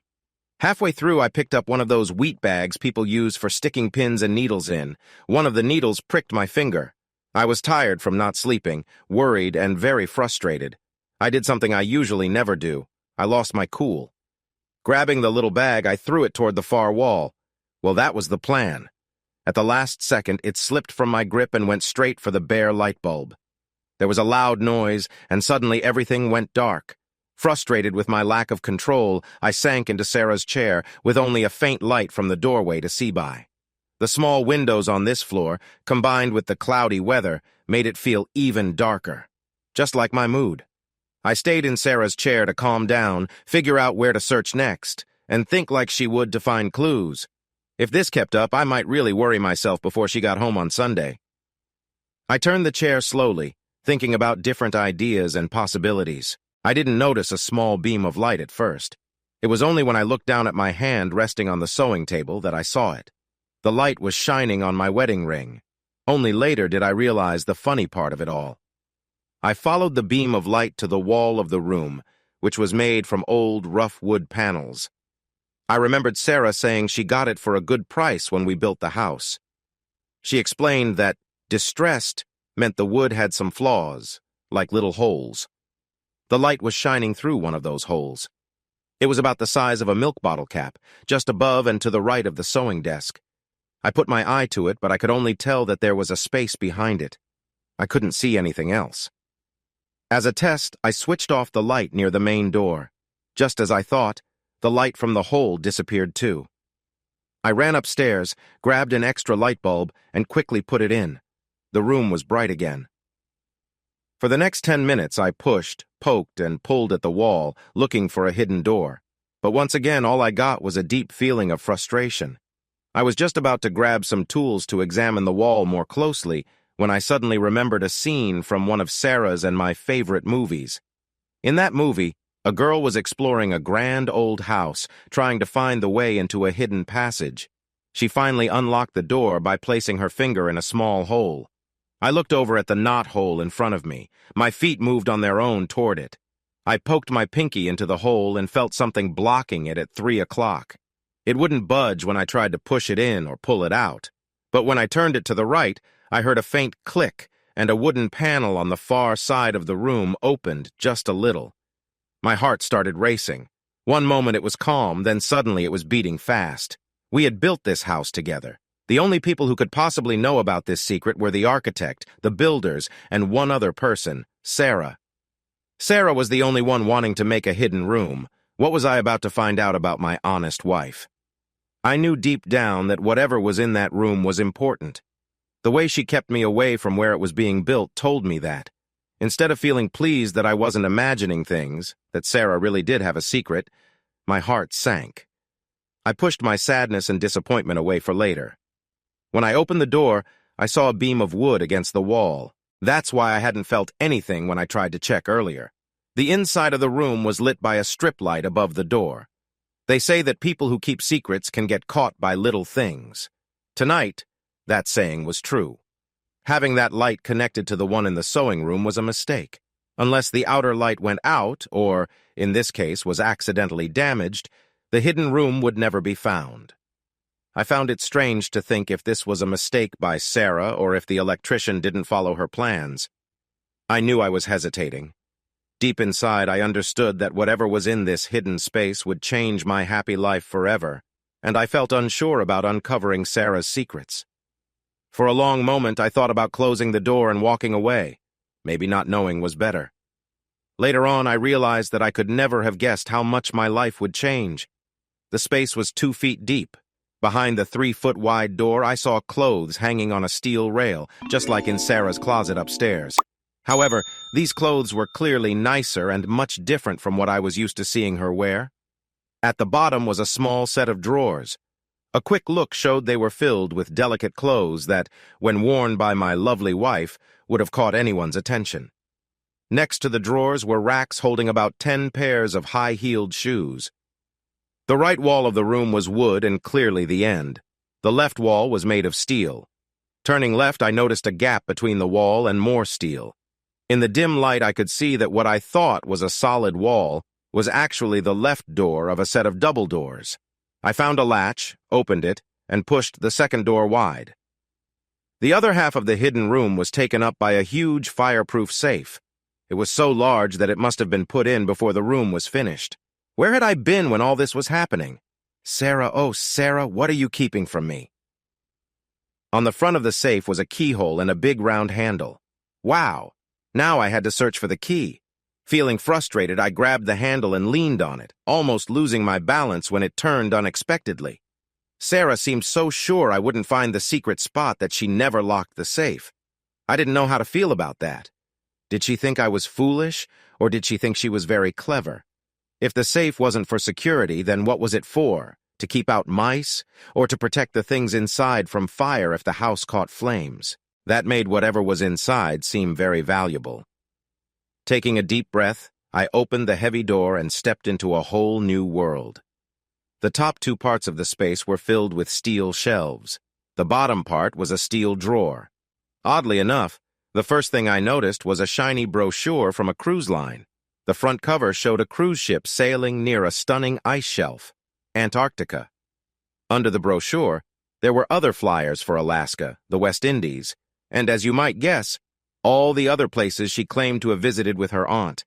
Even at this early point in my search, I thought this might be her research material. This could be where she got ideas for her exciting made-up stories about her cruises. One shelf had journals organized by year along with papers, some loose and some in envelopes. The next shelf had more papers and a few DVDs. All of them were not for sale and were in their own plastic cases. Each disc had a set of initials and a date. The one on top was marked AK, the 4th of August, 2016. That was about 20 months ago. The bottom shelf had an open wooden box. When I pulled it out, the light hit it and it sparkled. Inside, mixed together, was jewelry. A lot of jewelry. Jewelry has never really caught my interest, but I know 18-karat gold when I see it. The items were clearly very costly, but strangely they seemed carelessly thrown in, almost like they were unwanted. The person who owned them didn't seem to value the expensive jewelry at all. Among the shiny pieces were 2 soft ring boxes. These seemed to have been placed there with more thought. When I opened the first bigger box, I was amazed. Inside was a single large diamond. I lifted it to see it better, and the way it sparkled in the light made me think it was real. The second box made me feel a sense of nostalgia. It looked small and unimportant beside all the other items. Inside were 2 rings. One had a big diamond surrounded by 2 smaller diamonds, while the other was just a simple gold band. The smaller diamonds looked tiny next to the big one in the other box. I recognized those rings right away. I had bought them myself. One had been given away when I was on my knees. The other time, I was standing in front of a priest. I dropped to my knees, making a sad imitation of my proposal, my hands shaking a lot. My wife was somewhere nearby, probably within a short drive, but she was alone. My mind started to race with thoughts I didn't want. I admit I stood up but then stumbled back and sat down in a chair, feeling overwhelmed for a while. I was lost in my feelings until my phone alarm rang, reminding me it was time to pick up the kids from school. I took a deep breath, trying to push aside the shock and sadness, and left. This time, I got James and Jenny first, then headed to my sister Carrie's house. We had been invited for dinner. I thought about what I had discovered and what it meant the whole way there. After dinner, while my kids played with their cousins, I finally told my sister and brother-in-law everything. They couldn't believe Sarah was anything but a caring wife and loving mother. They wanted to rush over to my house right away to see what was in the envelopes, papers, and journals. We all knew the truth would come from those documents before Sarah returned. My sister really wanted to go home with me at that moment, but I told her I needed to handle everything first. After saying goodbye, I took the kids home and got them ready for bed. Once they were settled, I grabbed the baby monitor after Cindy left and went back under the house. I felt nervous, but I also didn't really want to start reading. Before I picked up the first journal, my choice to start with those, I pushed the wooden tray back onto its shelf. That made me notice the one place I hadn't looked at yet, the steel drawer at the bottom. It was at a tricky angle, and I couldn't move it. I knelt on the floor to see it better. There was no lock on it. I grabbed it tightly and pulled harder at a better angle. It came out. I sat back on my heels, surprised. The reason it was so hard to open was that it was heavy inside. But then again, gold is heavy. On a thick piece of felt, there were 11 gold bars. Some were smaller 100-gram bars, but most were the larger 250-gram ones. I knew a bit about gold bars. Right after we got married, Sarah had me buy a 100-gram bar as an investment. It was still in a safety deposit box at the bank. Her boss thought gold prices would rise. He was correct.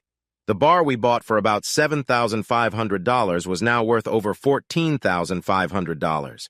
It felt like every week Sarah would check the current gold price and tell me how much our shiny piece was worth. I quickly calculated in my head and figured the drawer had around $133,000 worth of gold. As I tried to understand this, I noticed that the felt under the bars was uneven. As I lifted a corner of the mat, I discovered another set of bars underneath. Quickly removing a few of them from the front, I pulled back another piece of felt and found another layer of gold. Was this how Howard Carter felt when he opened King Tut's tomb? As I moved the gold pieces, I saw that the third layer was the last one. I worked fast but carefully to clear out the drawer and arranged all the gold pieces by size. Then, I picked up my phone and opened the calculator app. I won't go into the details of the math, but even at a price of about $1,800 per ounce, the gold in the drawer was worth over $1.5 million. It was only at that moment that I wondered where Sarah had gotten it all. My gaze drifted to the right, where some clothes hung that I wasn't supposed to see. A troubling thought filled my mind. As I placed the gold pieces back into the drawer, I frantically tried to come up with a reasonable explanation for everything I had discovered. Besides the clear issue at hand, I wasn't sure which documents to look at first. In the end, I thought the journals would help me understand what was happening, so I grabbed the one labeled 2018 and opened it. I was mistaken. It wasn't a journal at all. It was a ledger. And it wasn't just a simple list. It was written in a shorthand style. The first page had a balance carried over from the end of the previous year. Oddly, the amounts weren't just in dollars. They were in both ounces and dollars. In the far right column, I saw a dollar amount, $1,657,900. I figured this was how they kept track of the changing gold prices. The first page showed that while the gold amount stayed the same, the cash grew by $1,500 on the last Wednesday of January. I turned to February. There were cash entries of $1,500 each on 3 Wednesdays. January was the school break, and we took a trip for 3 weeks. We only had a few days left to get ready for the kids to go back to school in early February. Oh no. In March, I saw 3 payments of $1,500. In April, there were 3 deposits of what I thought would be the regular amount, but also 1 large deposit of $20,000.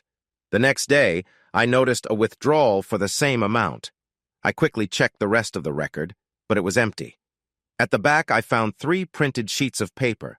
They seemed to list homes or something for sale. There were more important things to look at, so I only gave them a quick look. Then I picked up last year's journal. This time, I just skimmed it until I found something in the withdrawal section. There were 2 items in 1 month. The first was for $78.53 and was labeled PETRL. I guessed it stood for petrol. Fuel for her car? That seemed strange if it was. The second charge was labeled VS $125 Ling. I had no idea what that meant. This notebook also had delivery slips stuck in it. It took me a couple of minutes to check, but they were receipts for the gold bars. On the same page as the receipt, the cash amount went down, but the ounces went up. Most months had 3 cash entries, sometimes 4. In the summer, there were only 1 or 2. Out of curiosity, I flipped back to last March. There were 2 amounts of $1,500 and 1 significant amount of $20,000. Next to that was written West Indies. You guessed it. That was the cruise destination from last year.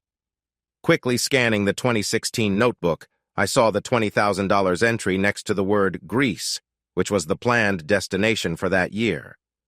I looked at the stack of brochures. Sarah came back that year with lively stories, and even a few Greek words.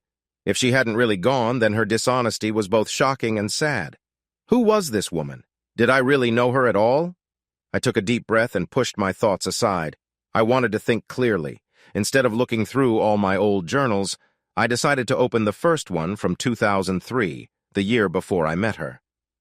A quick look showed that there were many entries each month, but they weren't very long.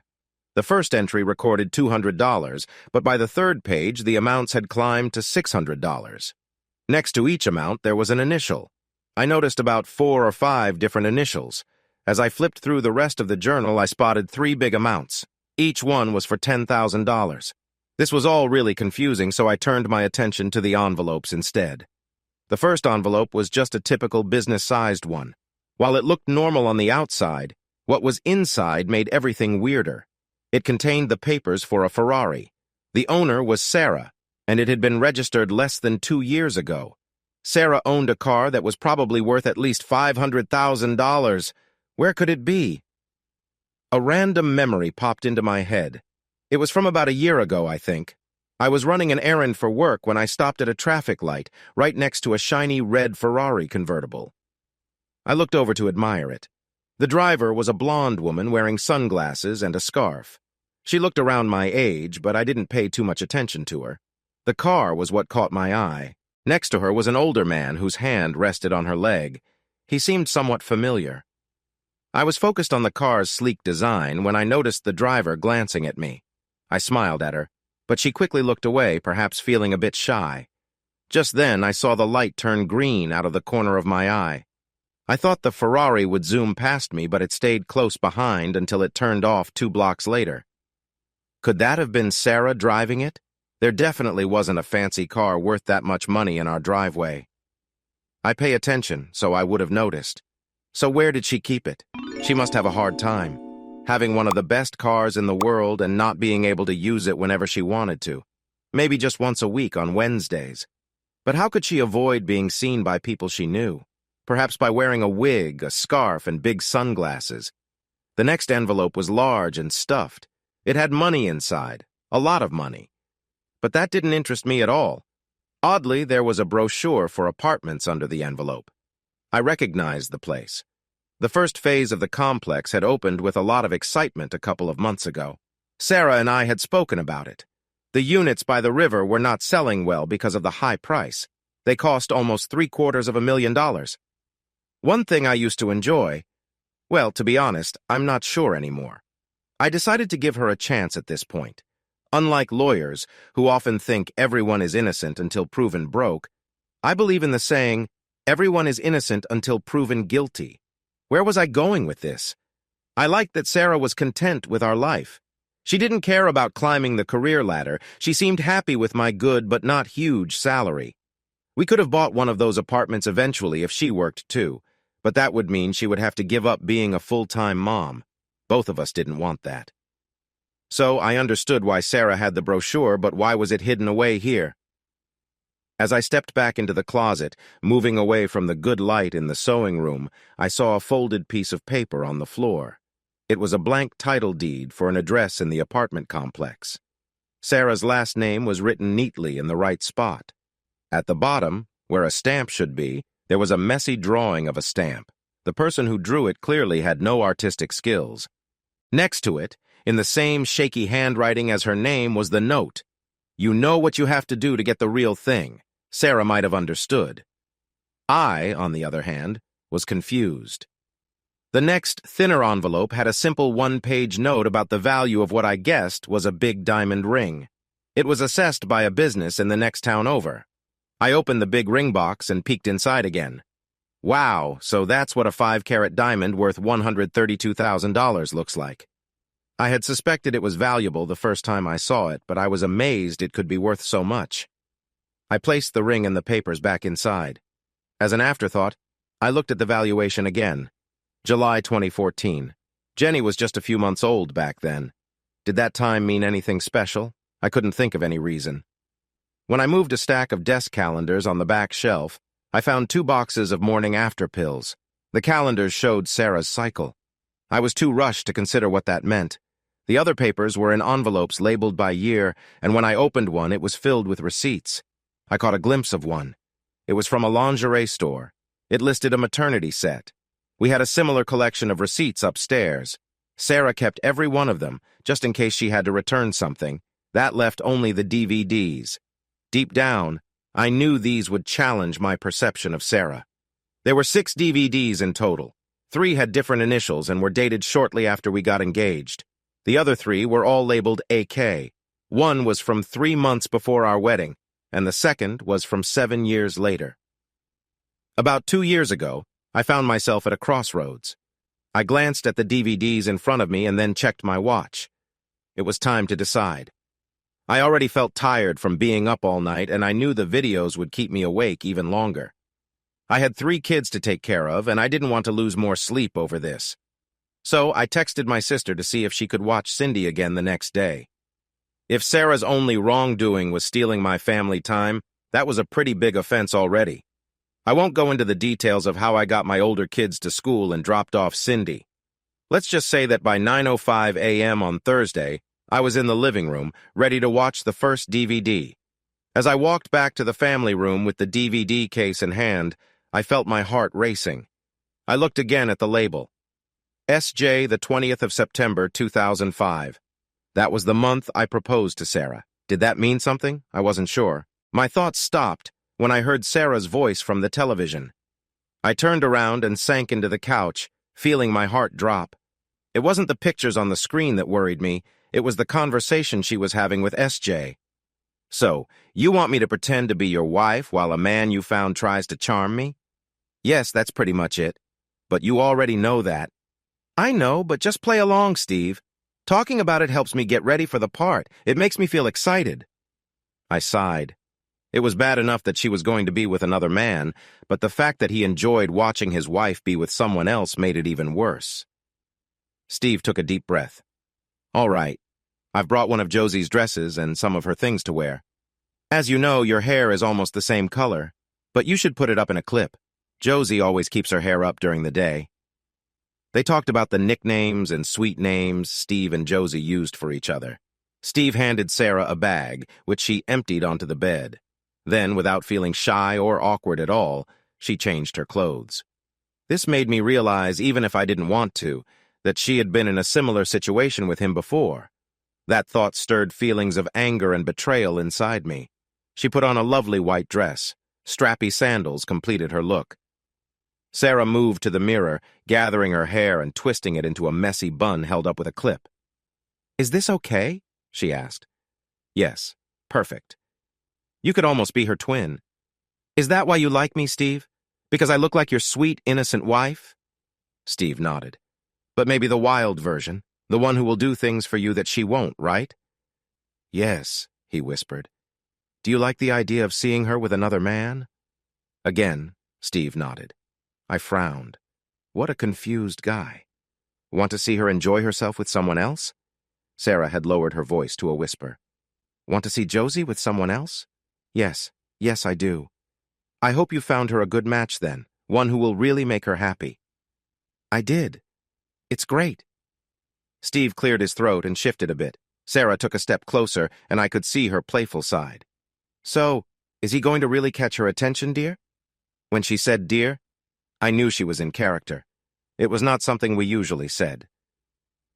Is he going to make me proud and excited? I'm not even sure how many times this has happened before. He really enjoys this situation. It excites him more than anything else.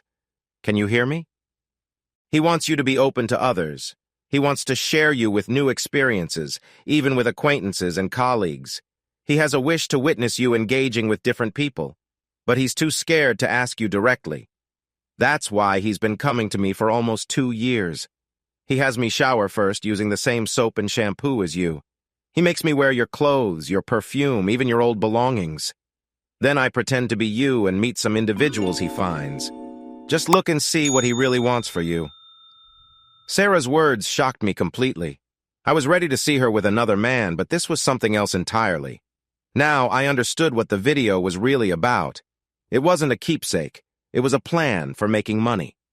I quickly paused the video and ran to her sewing room to get the journal from 2005. Each month up to September, there was a deposit marked SJ. After that, there was nothing for the rest of the year. There weren't any big unexplained deposits either. I looked at 2006, too, but it was like SJ had vanished. If she was trying to pressure Steve, where was the proof? She kept track of every other deposit and withdrawal, so why wouldn't she do the same for the potential leverage? Still contemplating the mystery, I went back upstairs and prepared myself for the gathering. The person Steve found for Josie was tall, maybe 6'2" or 3", and really strong. I watched, feeling a bit uneasy, as the three of them pretended Steve was bringing home an old friend from college for dinner. It felt like watching a poorly made film from the 80s. "I'm going to change and freshen up," I said. "Why don't you both get to know each other while I'm away?" "Don't worry, I'll keep Jimmy engaged for you," Josie said to Steve with a smile. Steve left the room. "Let me get you a fresh drink." Josie stood up and moved to Jimmy's side of the table. As she refilled his glass, she accidentally brushed against his arm. She then set the bottle down and gave his shoulders a light squeeze. "You're really strong, Jimmy. Do you lift weights or something?" They joked back and forth, and just then Steve came back. "Stand up, Jimmy." Jimmy stood up, and it was clear he was quite animated. "Well, would you look at that, Josie?" said Steve, pointing toward Jimmy. "You seem to have made quite an impression." "It wasn't me, I promise. I didn't do anything," Josie replied, a bit flustered. "Just thinking about you got him in high spirits. Looking at you had that effect. I'm so happy you're doing this for me." Jimmy stepped closer to the bed, his expression intense. Josie squeezed her legs tight, glancing at Steve with worry. "You can do this, Josie. Just for me." Steve gently took his hand away and placed it on her knees. Josie kept shaking her head, but eventually she seemed to relent. Jimmy leaned in closer, looking deep into her eyes. I winced, feeling hurt by the sincerity in her words. "And everything else, darling." Oh no, I want you to be with me whenever you need comfort, as long as Steve agrees." "Good girl," Steve sighed. I flinched again. Her honesty was cutting into my heart. As soon as Josie said this, she shivered, lifting away from the bed. I covered my mouth, feeling sick. How many times had she felt that way with me? Too many to remember. Jimmy was with her, lost in his own world. He didn't notice her shivers. He was focused on what he wanted. I sat on the floor with my back against the couch, shocked. For most of the video, I couldn't see the woman as Sarah because she played her part as Steve's wife, Josie, so well. It was her body language that gave her away, her movements, the way she leaned back when she was relaxed. This was Sarah, my Sarah, who wasn't really mine after all. I got up thinking about the film when suddenly it switched to Sarah speaking directly to the camera, now fully dressed. "Hi, Steve. I wanted to give you a little reminder of our last time together. I'm sure you remember it was something special. Yes, you heard me right. Our last time. My situation has changed, and while it was nice, it's time for me to move on. This video will not be shared as long as you are good and do not contact me again. If you see me in public, do not acknowledge me. If we are introduced, act like it's the first time we are meeting. You need to promise me that you won't tell anyone about me or our time together. If I hear that you've said anything to anyone, your dear Josie will get a copy of the video. And I'm sure you wouldn't want that, would you, Stevie?" After she spoke, there was a moment before the screen went dark, and Sarah smiled. It wasn't a nice smile, not the warm and caring one I was used to seeing. I felt awful, as if I had hit rock bottom. I wasn't sure if I could eat again, but now I understood why the video was made. It wasn't just a threat, it was protection for her.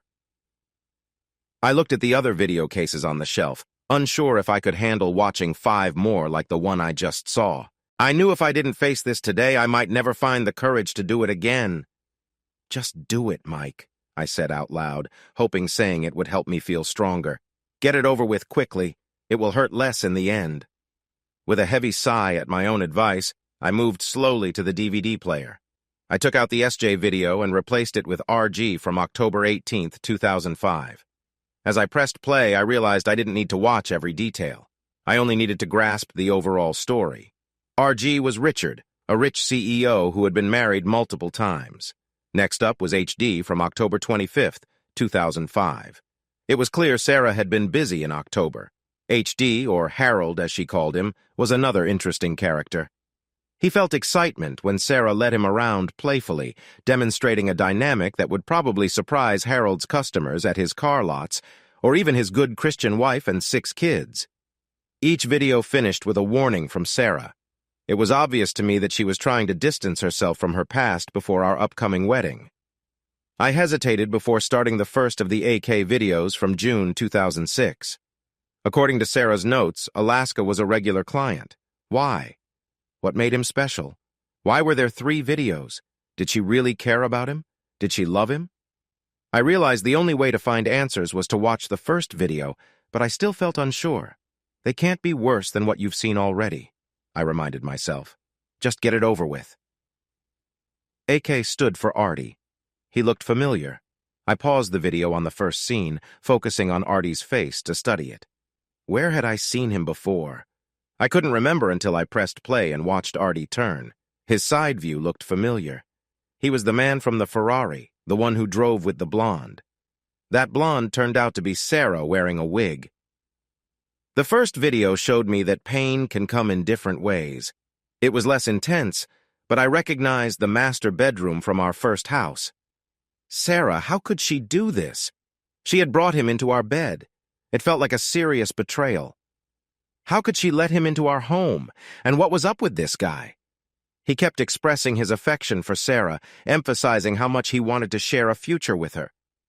If my kids hadn't looked so much like me, I would have been worried. Thankfully, James looked just like me, and the girls both reminded me of my sister at their ages. Sarah didn't have much say in how our kids looked. She had deep black hair, true to her Irish roots, but our children were different. They had light blonde hair and bright blue eyes, and Artie was a striking redhead. I walked to the bathroom and splashed cold water on my face. I was putting off what I had to do, but I could only delay for so long. I headed back to the living room.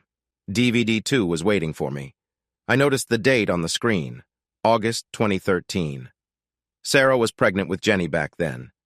How could she be with someone else while she was having a baby with me? How could she do that when she was still caring for our little boy? And why had there been such a long break between films? So many questions, not enough answers. I shook my head in frustration and pressed play, preparing myself for more pain from my wife. What new surprise would I find this time? It was as hurtful as I had feared. She hadn't shared anything too personal with him in our bed, but they had been in what was once a guest room and was now Cindy's room. He did his usual comforting while talking about babies. Instead of being close to her, he sat on her legs while she lay on the bed. He moved against Sarah's chest and rested his hand on her round belly. It was evident he felt very excited, especially since she was expecting a baby. His gaze shifted between Sarah underneath him and a photo of us on the nightstand. I felt uneasy. Why was a picture of us in the guest room? I had wondered about this when Sarah decorated, and I thought about it even more now. Did Sarah find some pleasure in it? Like she did with that SJ guy from the first video? Did it somehow excite her to be with a man while looking at me through a photo? She tilted her head and gently touched the glass frame before holding it close to her. With a soft sigh, she set the frame back on the bedside table, kissed her fingers, and touched them lightly to the glass. I watched as she stood up and walked toward the camera. As she got closer, her shape looked different, and then the screen turned dark. In this movie, unlike the others, Sarah didn't talk to the camera. Instead, it felt like she was making subtle gestures, suggesting awareness of being observed. Why was that? Like many other things I had learned, I now had even more questions than when I began. As I put all 6 horror movies back in the hidden closet, a new thought came to me. I had married someone very different. Without the clues I now had, I never would have guessed my wife could be involved in what the movies showed. Feeling dazed, I went to pick up the kids. Once again, my sister had invited us to dinner. While the kids played nearby, I quietly shared what I had learned. It wasn't good news. I hadn't paid much attention to the movies or looked closely at the records, but I could see one clear truth. I had married a very smart and talented actress who, when we first met, had worked in a very different line of work. At the beginning, she charged a low price. I didn't know how long her meetings lasted, so I couldn't tell how low that price really was. Over time, she raised her fees to match her value in her eyes. I figured paying for company was like buying art. It's all about how much someone is willing to spend. Sarah was very attractive. Imagine Kate Beckinsale and you'll understand. She was also open to different interests, which I guess is why men were willing to pay a lot for her time. After we met, and I fell deeply in love, she began to let go of her clients. I suspected those clients were wealthy and powerful people in the city. They needed to be careful with their money to pay someone like Sarah, a charming, private woman who accepted their unusual requests. Did they lose everything? Sadly, no. Whoever AK was, he had made it through the tough times. From the expensive gifts he was giving her, it seemed he was quite generous. If she sold the fancy car, diamond ring, and gold bars, she could live comfortably for a long time. My sister asked the question I had been avoiding. What was I going to do about all of this? My first thought was to part ways with her for being so dishonest and for her secret life. I felt angry about Sarah's betrayal and her long lies, pushing away other feelings for now. In a way, I didn't want my anger to fade. Being very angry felt better than being heartbroken. Talking with my sister about the current divorce laws led to a grim realization. Sarah would probably keep the hidden money and have a nice sum saved up for herself. While she stayed in my house, she would take care of my kids and live off the money I gave her, all while possibly still being involved with her older partner. The idea of being away from my kids was too hard to think about. I needed to find a way to avoid that. Keeping my kids close became the most important goal in my plans. If that meant sharing my life with her for now, then I would accept it. Carrie helped me see things more clearly. I thought I would have control over my own future. But what if I didn't? What did Sarah really want? With her resources and connections, would I have any role in what was to come? The last video I saw of her with that older man made me wonder if she cared about me at all. Was I part of her future in a positive way? Or was it more complicated? Did she have two sides, one loving and one self-focused? Was my future in the hands of whichever side was in charge? Once more, Sis challenged my way of thinking. What if it was Sarah who was struggling? In today's world, is it true that luck only smiles on those who already have money? It feels like it has always been this way, right? The rule of the 21st century seems to be that those who have the money get to make the rules. After dinner, I happily accepted my sister's offer to stay the night with me and my kids. This would help me focus on what I needed to do and look at the ledgers more closely. Once the kids were tucked in bed, we talked about something I had thought about during the drive over. Did I need to call her aunt in England to check if Sarah really never spent a week a year with her? In the end, we decided it wasn't necessary. If I was right, Sarah had contacted her aunt between the end of her cruise and when my dear wife came home. Sarah surely prepared herself with pictures and good stories before returning. Whether her aunt knew about her plans didn't really matter. Sarah would be ready for a big surprise when she returned, and I wanted her to be caught off guard. I wanted her to feel surprised, just like I had when I made my discovery. With that in mind, Sis began to read. Her goal? To figure out if I was part of Sarah's future plans. After 2 hours, Sis reached 2008, and the safe was empty of gold, jewelry, Sarah's rings, the Ferrari title, and cash. Those items were stored in waterproof camping tubs, buried under the compost pile. I would check in the daylight to see if my hiding place was convincing. Now I had the upper hand. I hoped that if things got tough, my resources would balance out Sarah's legal advantages. If it came to that, of course. My plans were still changing. I joined Sis, and together we finished looking through the ledgers. Our conclusion? I was right about the situation. Sarah had several clients up until we got engaged, and only one since our wedding. The earlier records helped us match some initials to the movies they appeared in. From her small talks at the end of each video, except for AK's last one, we knew Sarah expected challenges with letting some clients go. It was clever of her to record a session to keep them quiet and stop them from approaching her if they saw her out with her happy family. I didn't recognize any of the places from the first 3 videos. Maybe she didn't want to show where she lived to those clients. But all 3 videos of AK were filmed at our home. Sarah was smart. I didn't think she would meet him there often, as it posed too much risk. The third AK video suggested that he enjoyed making me uncomfortable. I could imagine the pressure he put on Sarah regarding their meetings. We could only speculate that AK knew where she lived, so there was no need to conceal that. Setting up a secret camera at home is really easy. Sarah's secret life had gone on for a long time, mostly because she only had one client. He was very kind to her, even though there was no proof that she cared for him. If the last video showed anything, it was that she might even find him less than appealing. It was remarkable how long she maintained her situation. She began charging $1,500 each time she met him, which was usually every Wednesday. Of course, that didn't happen during school holidays or when she had other plans. Sometimes it seemed like she met him less when she had her period. That would explain why she only had about 3 meetings most months. Each year, she pretended to spend a week with her aunt, but really either stayed at his house or traveled somewhere with him. Either way, he was spending about $20,000 a year. The records clearly showed his payments. Special notes showed us dates when he gave her a large cash bonus of $100,000 a month after Jamie was born, and a significant ring just after Jenny was born. Then there was a Ferrari while she was pregnant with Cindy. Both gifts were carefully recorded. There were also withdrawals from petty cash for special items. Suddenly, the short note I had read about one withdrawal made sense. VS stood for Victoria's Secret, and Ling was short for lingerie. It was hard to tell if Sarah bought the pretty items for her partner or just for herself. After all, they had been together for more than 10 years.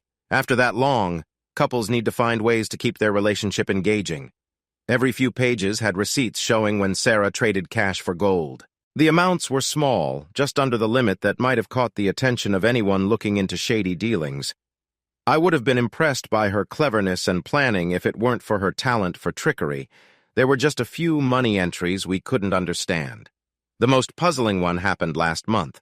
It was a withdrawal of $20,000 that came right after AK's $20,000 payment. All it had in the comments was the initials HM. Did she buy something significant? Was someone trying to blackmail her? None of the paperwork explained this strange charge. While I was trying to figure this out, I saw Carrie looking at pictures of the kids on the wall in the family room. Then she glanced at me. When I asked her about it, she brought up something I had thought about after watching the first AK movie, the question of who the biological father of my children was. She even went to the sideboard, got an old family photo album of us as kids, and spent 10 minutes comparing our features at the same ages. I was glad to see that she noticed the same family resemblance that I did. It was comforting because I realized I couldn't trust my own feelings. Then I understood how important the morning after pills were and why Sarah kept track of her cycle. Thank goodness. Sarah seemed to care about our family in that way. But still, mistakes can happen. I decided, no matter how much we looked alike, it was wise to get some DNA and health tests done. Since we couldn't find out more for now, we made a plan. We would wait for Sarah to return and talk to her. What else could we do? It was Thursday night, and she wouldn't be back until Sunday night. I had already decided to take Monday off. My sister agreed to help with the kids on Sunday and get them to school on Monday. The rest was out of our hands. Before bed, I shared some clips from one of the videos with Carrie. She also thought the guy looked somewhat familiar but couldn't remember his name. What I did for the rest of that week is hard to remember now. Thank goodness for the kids and their daily routines. I was grateful for my children's needs and their constant questions. They kept me steady. Loving them made it hard to feel my anger because, as much as they were part of me, they were also part of Sarah. I missed my anger. It helped me handle things more easily. I felt distracted and more nervous as Sunday approached. I was sure Sarah would call on Saturday saying she was back in touch, but that call never came. After I dropped the kids off on Sunday, I sat down and got ready for what I had to face. I had a plan in my mind, but it didn't matter. Sarah didn't show up. She didn't reach out on Monday either. Not a word from her. Now I was very angry, and that came with another feeling. Worry. With no news and no other options, I reported her as missing on Monday afternoon. I stuck to what Sarah had told me, not mentioning anything about her other life. From their reactions, it was clear they thought she was just another wife who had left. I received a message that said, "Don't contact us, we will reach out to you." I made sure the kids did not see my worry. I just told them that she was running late. I decided to take the rest of the week off from work. On Wednesday, I was brought back to reality by the loud sound of brakes outside. I looked out the window and saw my sister rushing to the door, holding a newspaper. She calmed down enough to show me page 5. The headline read, "Private local millionaire opens new shelter for women." The article said he had given money for the shelter, but I could hardly think about that. I couldn't take my eyes off the pictures. Arthur Kindred, A.K. He looked pretty much the same as in Sarah's last video, except this time he was fully dressed. His wife stood beside him, looking unhappy. She seemed much younger than him at first glance, even with her frown. She fit the picture of a bored, rich wife, always perfectly styled and made up. But if you looked closer, the age difference wasn't as big as it seemed. She had just used a bit of help from doctors to stay looking young. She was attractive, or at least she had been long ago. Now she seemed like a faded flower trying to regain its bright colors from the past. Arthur Kindred was very wealthy. I mean, he was really rich. He was also known for avoiding the spotlight unless he needed good press for something he wanted. That's why he felt familiar, but he wasn't always on my mind. It also explained the fancy Ferrari. For him, anything under $1 million was just pocket change. He didn't even show up when he donated his Gulfstream 550 for fun flights on Fair Day every year. I felt a thrill of excitement.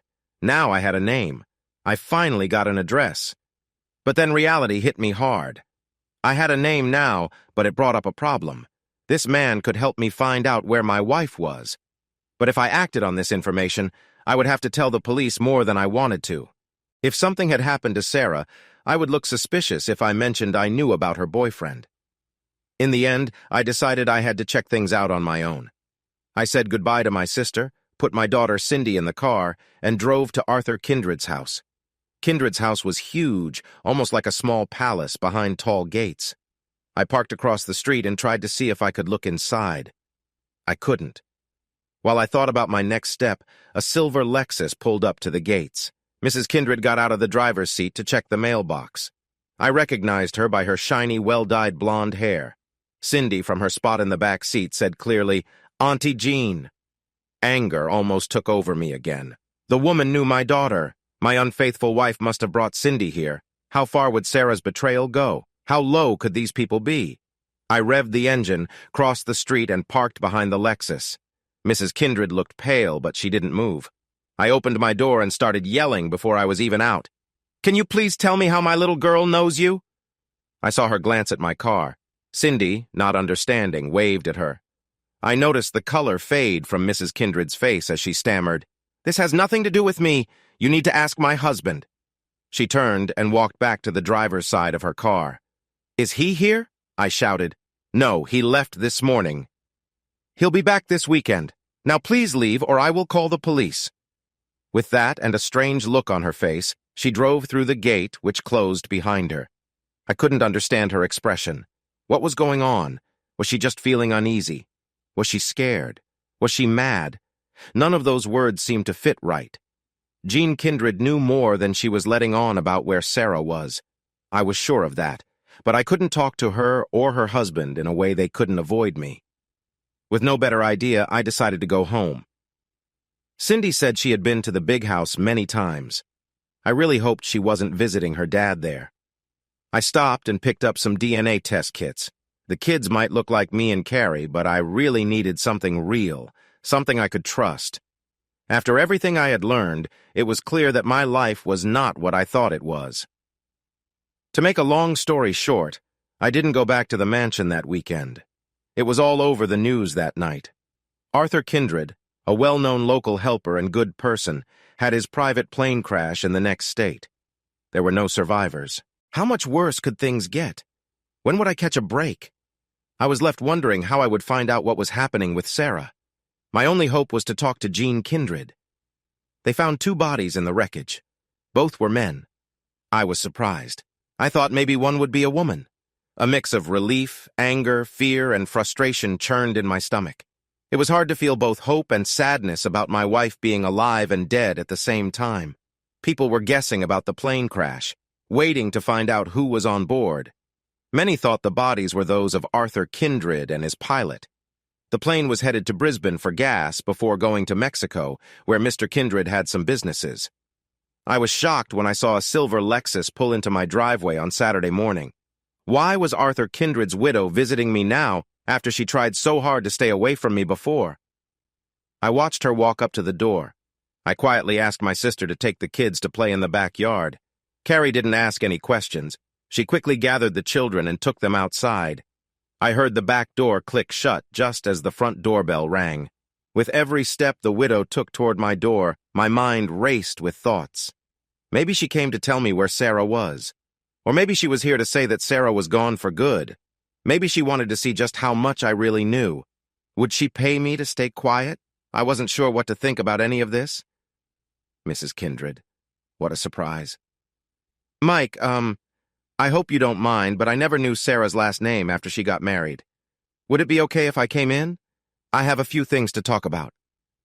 I stepped aside to let her in. She walked in, her heels clicking on the shiny floor. She stopped where the hallway opened, waiting for me to show her where to go. I pointed to the left, toward the living room. Please make yourself comfortable. Would you like something to drink? A glass of water, please? I filled a glass for myself, too. After giving her the water, I sat down across from her. She took a sip, put her glass on the coffee table, and straightened her back. Taking a deep breath, she looked me in the eye. Her face looked serious, and there was something else about it that I couldn't quite understand. I guess you're curious about why I came here, she said. You mentioned you wanted to talk about some things with me. She gave a shy smile. Yes, I did. I stayed quiet and looked into her eyes. She cleared her throat and then let out a nervous laugh.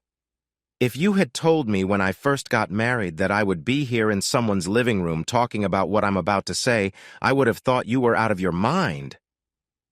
I smiled back, though it didn't really reach my eyes. I thought that being friendly might help her move on to the real topic. Can I take a guess from your visit earlier this week that you know about Arthur and my wife's connection? I nodded, not wanting to show how much I really understood. I was eager to find out how much she really knew. Did you harm my husband? Her direct question caught me off guard, and my mouth opened in surprise. I quickly regained my composure, and my words came out sharply. Listen, lady. Your husband died in a plane crash. Yes and no. I raised my eyebrow, trying to keep my feelings in check. Yes, the plane crashed, but it wasn't because of any problems with the plane or the pilot. They found evidence of a bomb.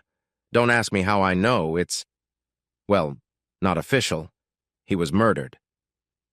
This time I fought to stay calm, but it was hard. Murder? I felt my life slipping away from me. Panic clashed with anger. Finally, anger took over. So, what does that have to do with me? Well, some might think that learning your wife had a secret relationship with my husband could make someone want to kill. The same could be said for you. A crime of passion, perhaps? And with what you might gain, you could be the main suspect. I can't help but wonder if you're here to distract me from those thoughts. Like you want to stop me from going to the police with an idea like that. She pressed her lips together. I have known about Arthur and Sarah for many years. Why would I want to hurt him now? Maybe you've just reached your limit. Maybe they did something that pushed you too far. Perhaps you learned he was planning to leave you. Or maybe you were just waiting for the right moment. Maybe you thought you could blame me. I can't say for sure. You tell me. Jean Kindred let out a harsh laugh, not very ladylike, but I could sense a hint of worry behind her tough act. That's nonsense. Like I said, young man, I have known the truth for years, while you've only found out recently if I'm right, and I believe I am. The police might think it's quite strange that Arthur died less than a day after you came to my house looking for him. They might also find it curious that you were okay with your husband paying someone for things he should be doing with you, and now that person is also missing.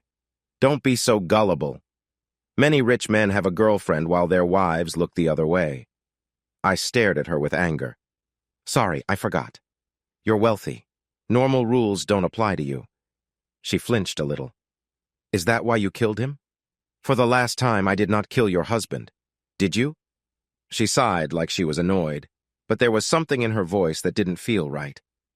I've already said I had no reason to. I've known about those two for a long time. Why would I come to you and ask if you killed Arthur if I did it? I noticed she didn't just say no. Well, they say the best way to defend yourself is to attack, I replied. This isn't helping, Mike. I'm not going to admit to a crime I didn't commit just to fit your story. What do you know? Why should I tell you anything? She huffed again, clearly frustrated. I realized she was someone used to having her way, and I wasn't following her orders. I needed some details from her without revealing what I already knew. How could I do that? All right, Mrs. Kindred, why don't you tell me what you know about my wife and your husband? I'll let you know if I'm already aware of that part. She looked at me closely, thinking it over. After a moment, she sighed and agreed. Okay. I was surprised she said yes, but I didn't want to argue. She took a drink of her water and cleared her throat. Sarah faced some financial challenges in college. To manage them, she sought alternative measures. She once told me she appreciated the sense of empowerment it brought her. Plus, the financial aspect was appealing. Arthur began engaging with Sarah in 2003. She paused, raising an eyebrow. The financial issues in college were new to me, but I nodded anyway. I understand. Sarah attempted to end things with him in 2006, but Arthur convinced her to continue. I understand. I wasn't sure about that before, but it made sense when I thought about the timeline of the first video. The second video was made while Sarah was expecting Jenny. Perhaps Sarah considered ending the arrangement after the baby arrived since we had planned for 2 children. But something must have influenced her decision after that video, as we ended up having Cindy, and she even expressed interest in wanting a 4th child. I kept my thoughts to myself. Jean Kindred didn't need to hear them. Arthur couldn't have children, so he was very focused on it. Over time, he encouraged Sarah to become pregnant. He provided substantial support when she had Jamie. I flinched when I heard Jamie's name, but nodded in response. I couldn't help but ask, if Arthur wanted to be a dad so much, why didn't you consider other ways when you found out he couldn't have kids? Arthur was a proud man. He didn't want to accept that we couldn't have children because of him. Jean Kindred looked away, clearly uneasy. After sitting up straight, she went on, by that time I was aware of some of his preferences and I wasn't sure I could stay married to him, so I played along with what he believed. Honestly, if he hadn't had Sarah, I might have left. Thanks, I said, trying hard not to sound sarcastic. It's nice to know my wife played a part in keeping things as they were. Jean Kindred flinched. I noticed the color rise in her face. Her expression of discomfort gave me a quick but strong sense of satisfaction. Well, moving on, she said. Arthur encouraged Sarah to get pregnant again, and when she had Jenny, he gifted her a diamond ring. I had braced myself for her mentioning Jenny and managed not to react. At the same time, I almost admired how Sarah navigated the situation. She influenced Arthur into giving her a significant diamond ring for something she was already planning to do. I nodded as Jean Kindred continued. I think you did not want more kids, but I guess Sarah is as persuasive as Arthur since you ended up having Cindy. I felt a surge of frustration brewing inside me, tightening my throat. Yes, she can be convincing, and let me guess, Arthur gave her a luxury car? Kindred nodded in response. I struggled to control my anger. The thought that I now had 3 lovely children just because a greedy old man had influenced my wife was almost too much to take. Children should come from love, not coercion. I heard Arthur offered her an apartment if she could make you agree to have 1 more child. I turned away to keep my frustration hidden. I know. So you know everything then? Not really. I don't understand why you are being so, well, kind, understanding. Mr. Mike, I didn't like it either. I felt quite upset about it. It was embarrassing, but it relieved some of the pressure regarding Arthur's demands, so I put up with it. You mean you gave up part of yourself for a comfortable life? She lifted her chin and stared at me, but she didn't argue back. I wondered why she wasn't standing up for herself. So, Mike, it seems we're at an impasse. You think I harmed Arthur, and I think you did. We both had reasons to act. No matter what, being looked into is not good for either of us. Neither is the attention. Think about your kids. Wow. You really act like you're a sad wife, don't you? Arthur destroyed any affection I had for him a long time ago, but that doesn't mean I harmed him, and it also doesn't mean I shouldn't receive what is due to me because of his passing. I nodded. In a way, I couldn't argue with her reasoning. She had probably earned her inheritance many times over.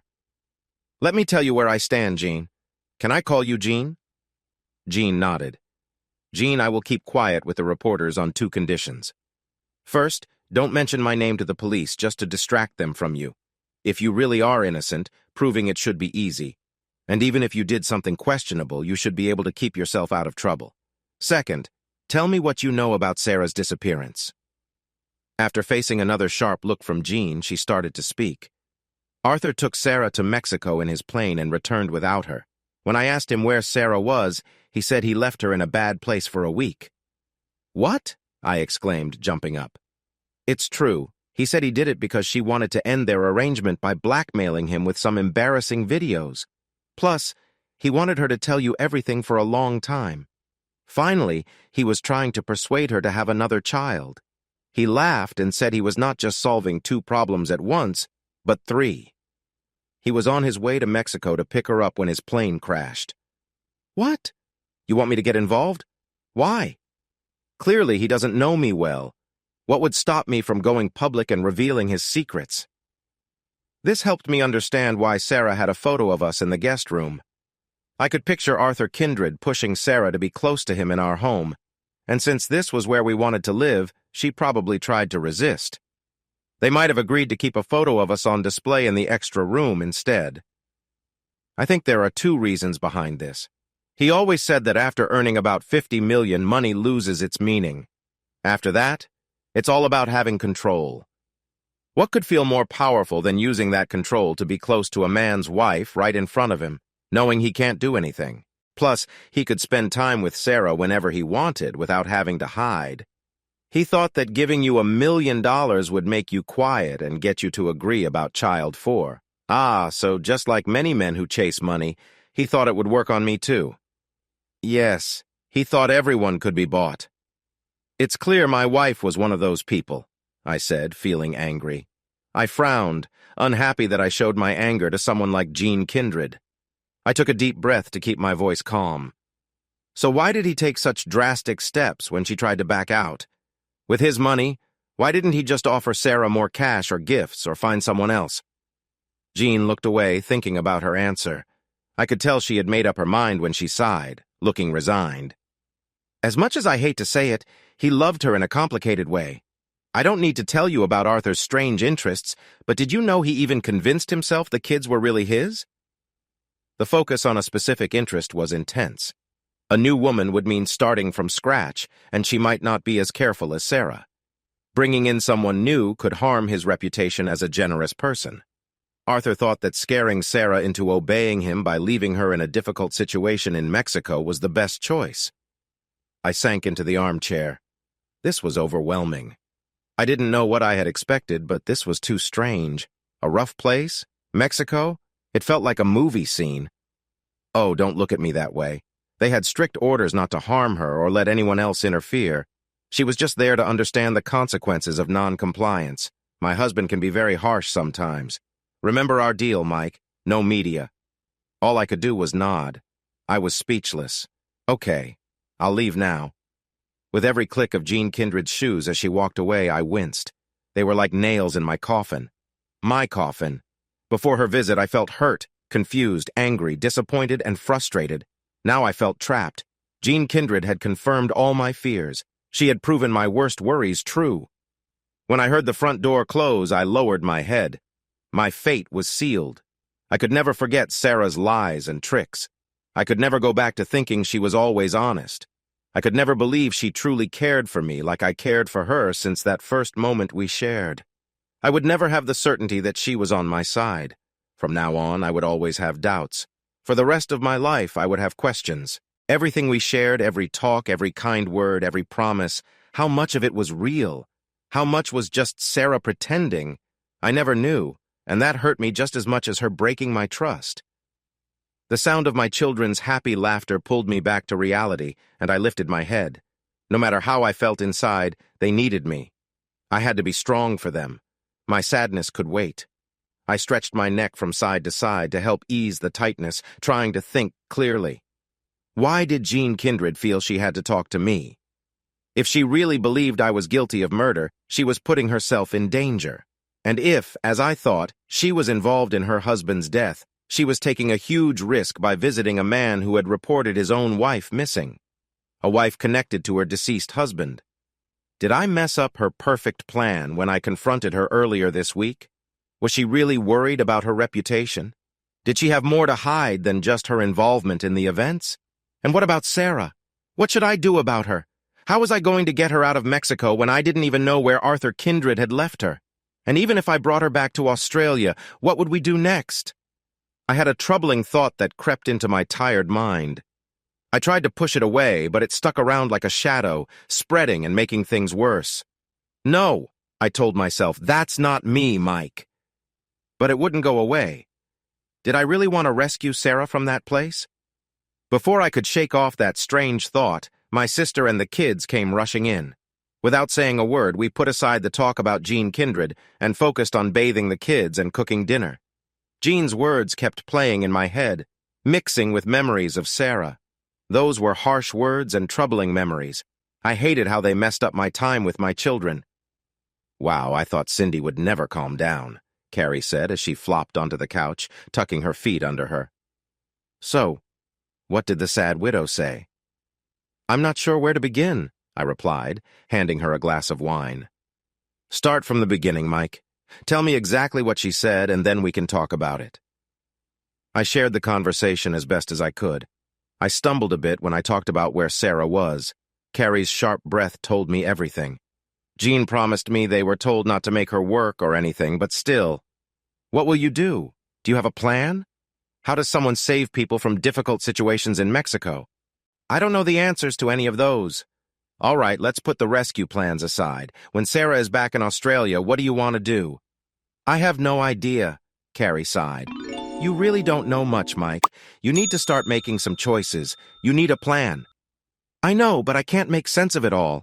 I can't bring together the Sarah of the ledgers and fancy cars with the Sarah I've loved for 12 years. One moment, I see Sarah in her comfy yoga pants, making pancakes on a Sunday morning. Then I imagine her all dressed up, shining in diamonds and wearing a fancy dress in a secret room. It's hard for me to believe she is the same person. I get it, Carrie said. Her two different lives have confused me too. She paused to take a sip of her wine. Maybe we should go back to the basics and list the good and bad things. I nodded. I didn't know what else to say. So we wrote everything down. In the end, the list of reasons to get a divorce looked pretty bad. It had some big issues, like trust and feeling betrayed. I had to admit that my pride and ego were also part of the problem.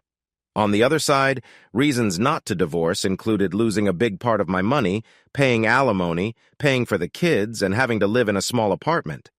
But those worries seemed small compared to the emotional issues. How could I manage being a father who only sees his kids on weekends? How could I stand not being with them every day? I loved reading them bedtime stories. I loved putting them to bed, enjoying those quiet moments when they felt warm and safe, smelling sweet and fresh.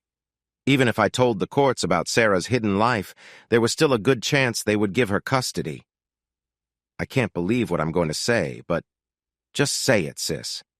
Have you thought about not saving Sarah? What? I looked at Carrie in shock, as if she had just said something really strange. She was usually the kindest person I knew. I couldn't believe she spoke out loud what I had only thought. Is it any worse than how she's treated you since your first date? She's been unfaithful from the start. She's lied to you every day you've been together.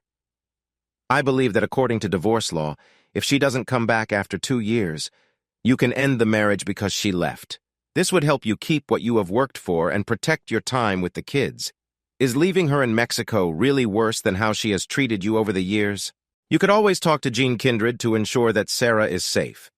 Would it be harder for the kids than going through a divorce? I took a sip of my wine, thinking about what Carrie said. Even though I understood how much Sarah had lied and hurt me, and even though Carrie's words made sense, could I really do that to Sarah? Could I leave her in Mexico?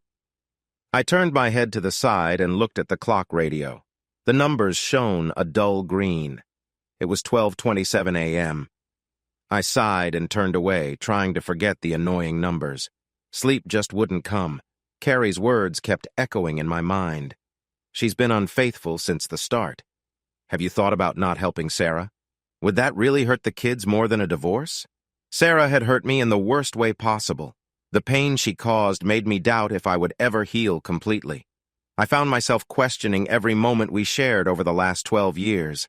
The Sarah in my memories felt like a stranger now, but the Sarah who had celebrated our children's births in my arms was someone I loved deeply. I loved her with all my heart. Why did she keep going after we got engaged? I could somewhat understand her using her looks to get out of a tough spot. I might not agree with her choices, but I could see why she might do it. But after we got engaged, after we got married, that I could never grasp.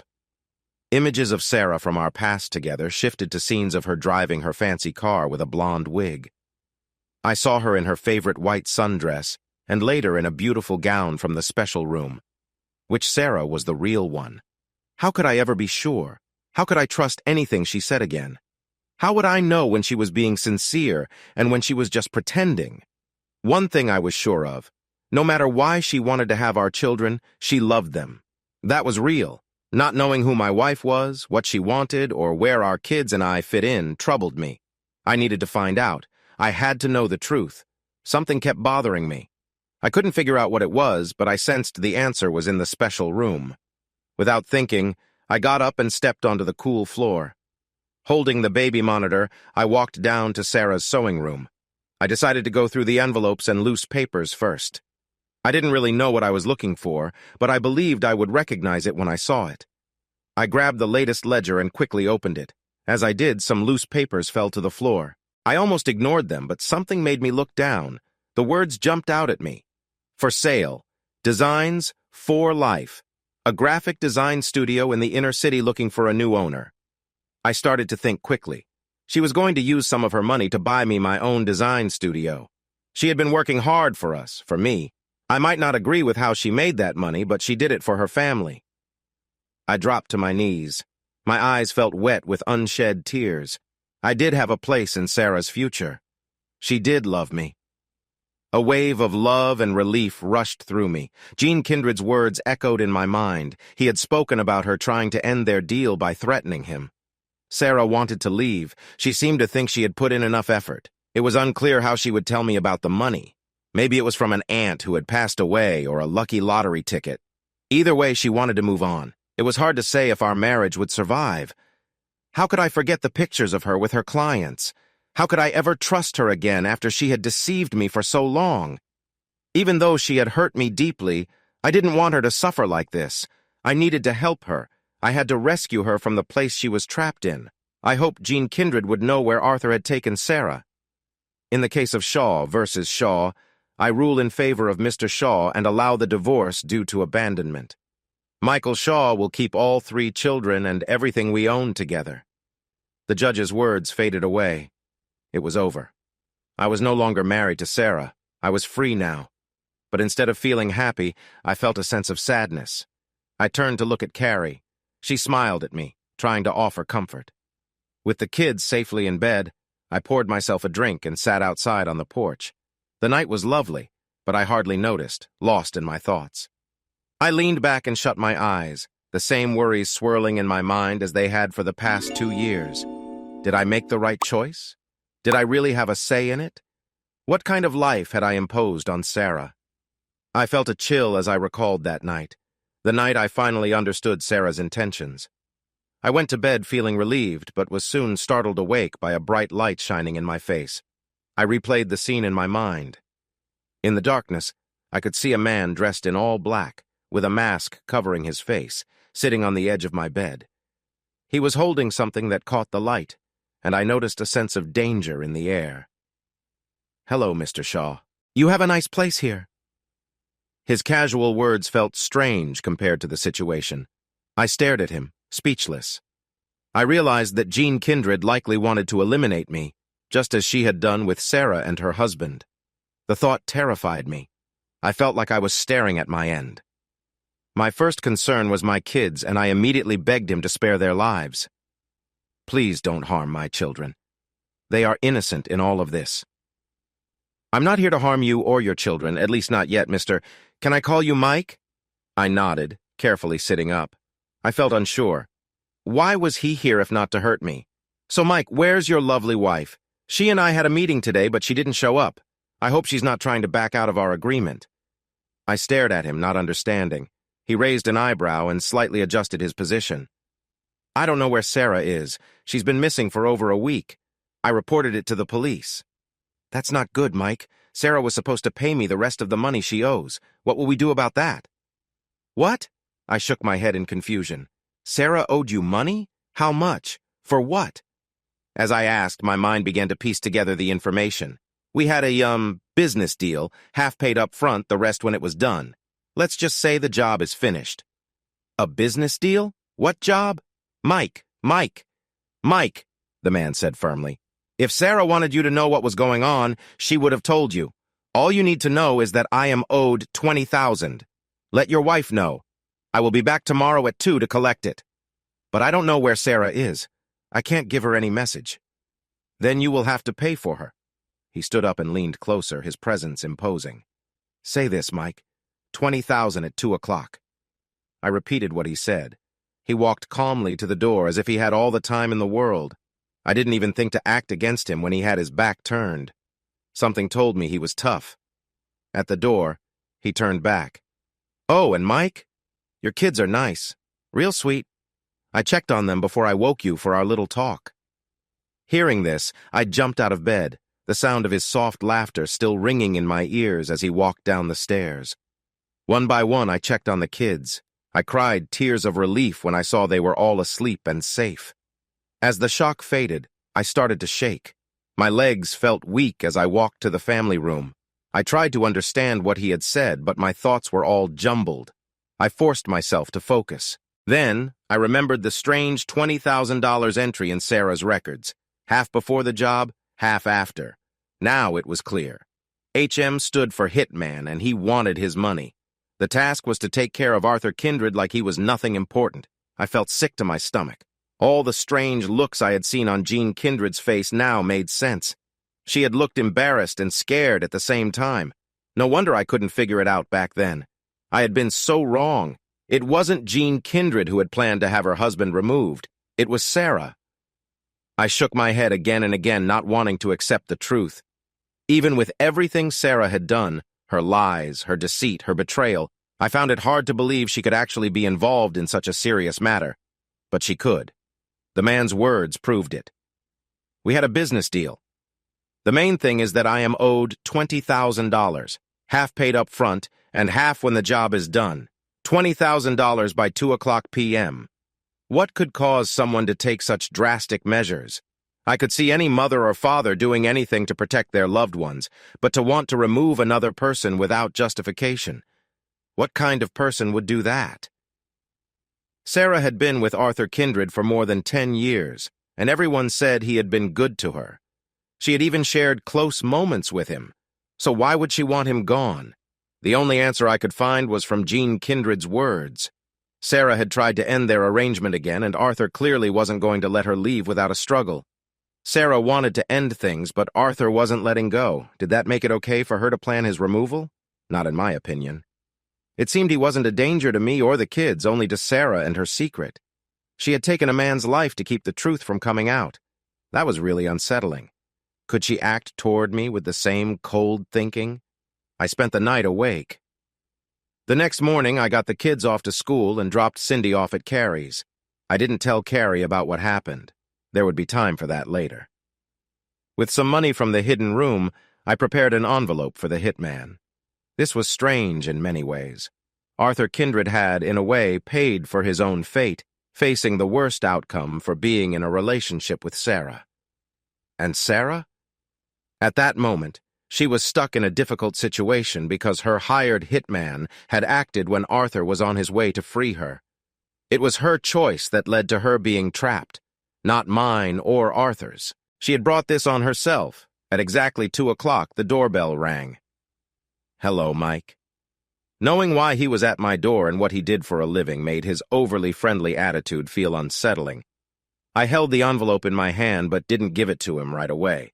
My heart was racing as I asked the question that had kept me awake all night. How can I trust you won't come back for more money after I pay what Sarah owes?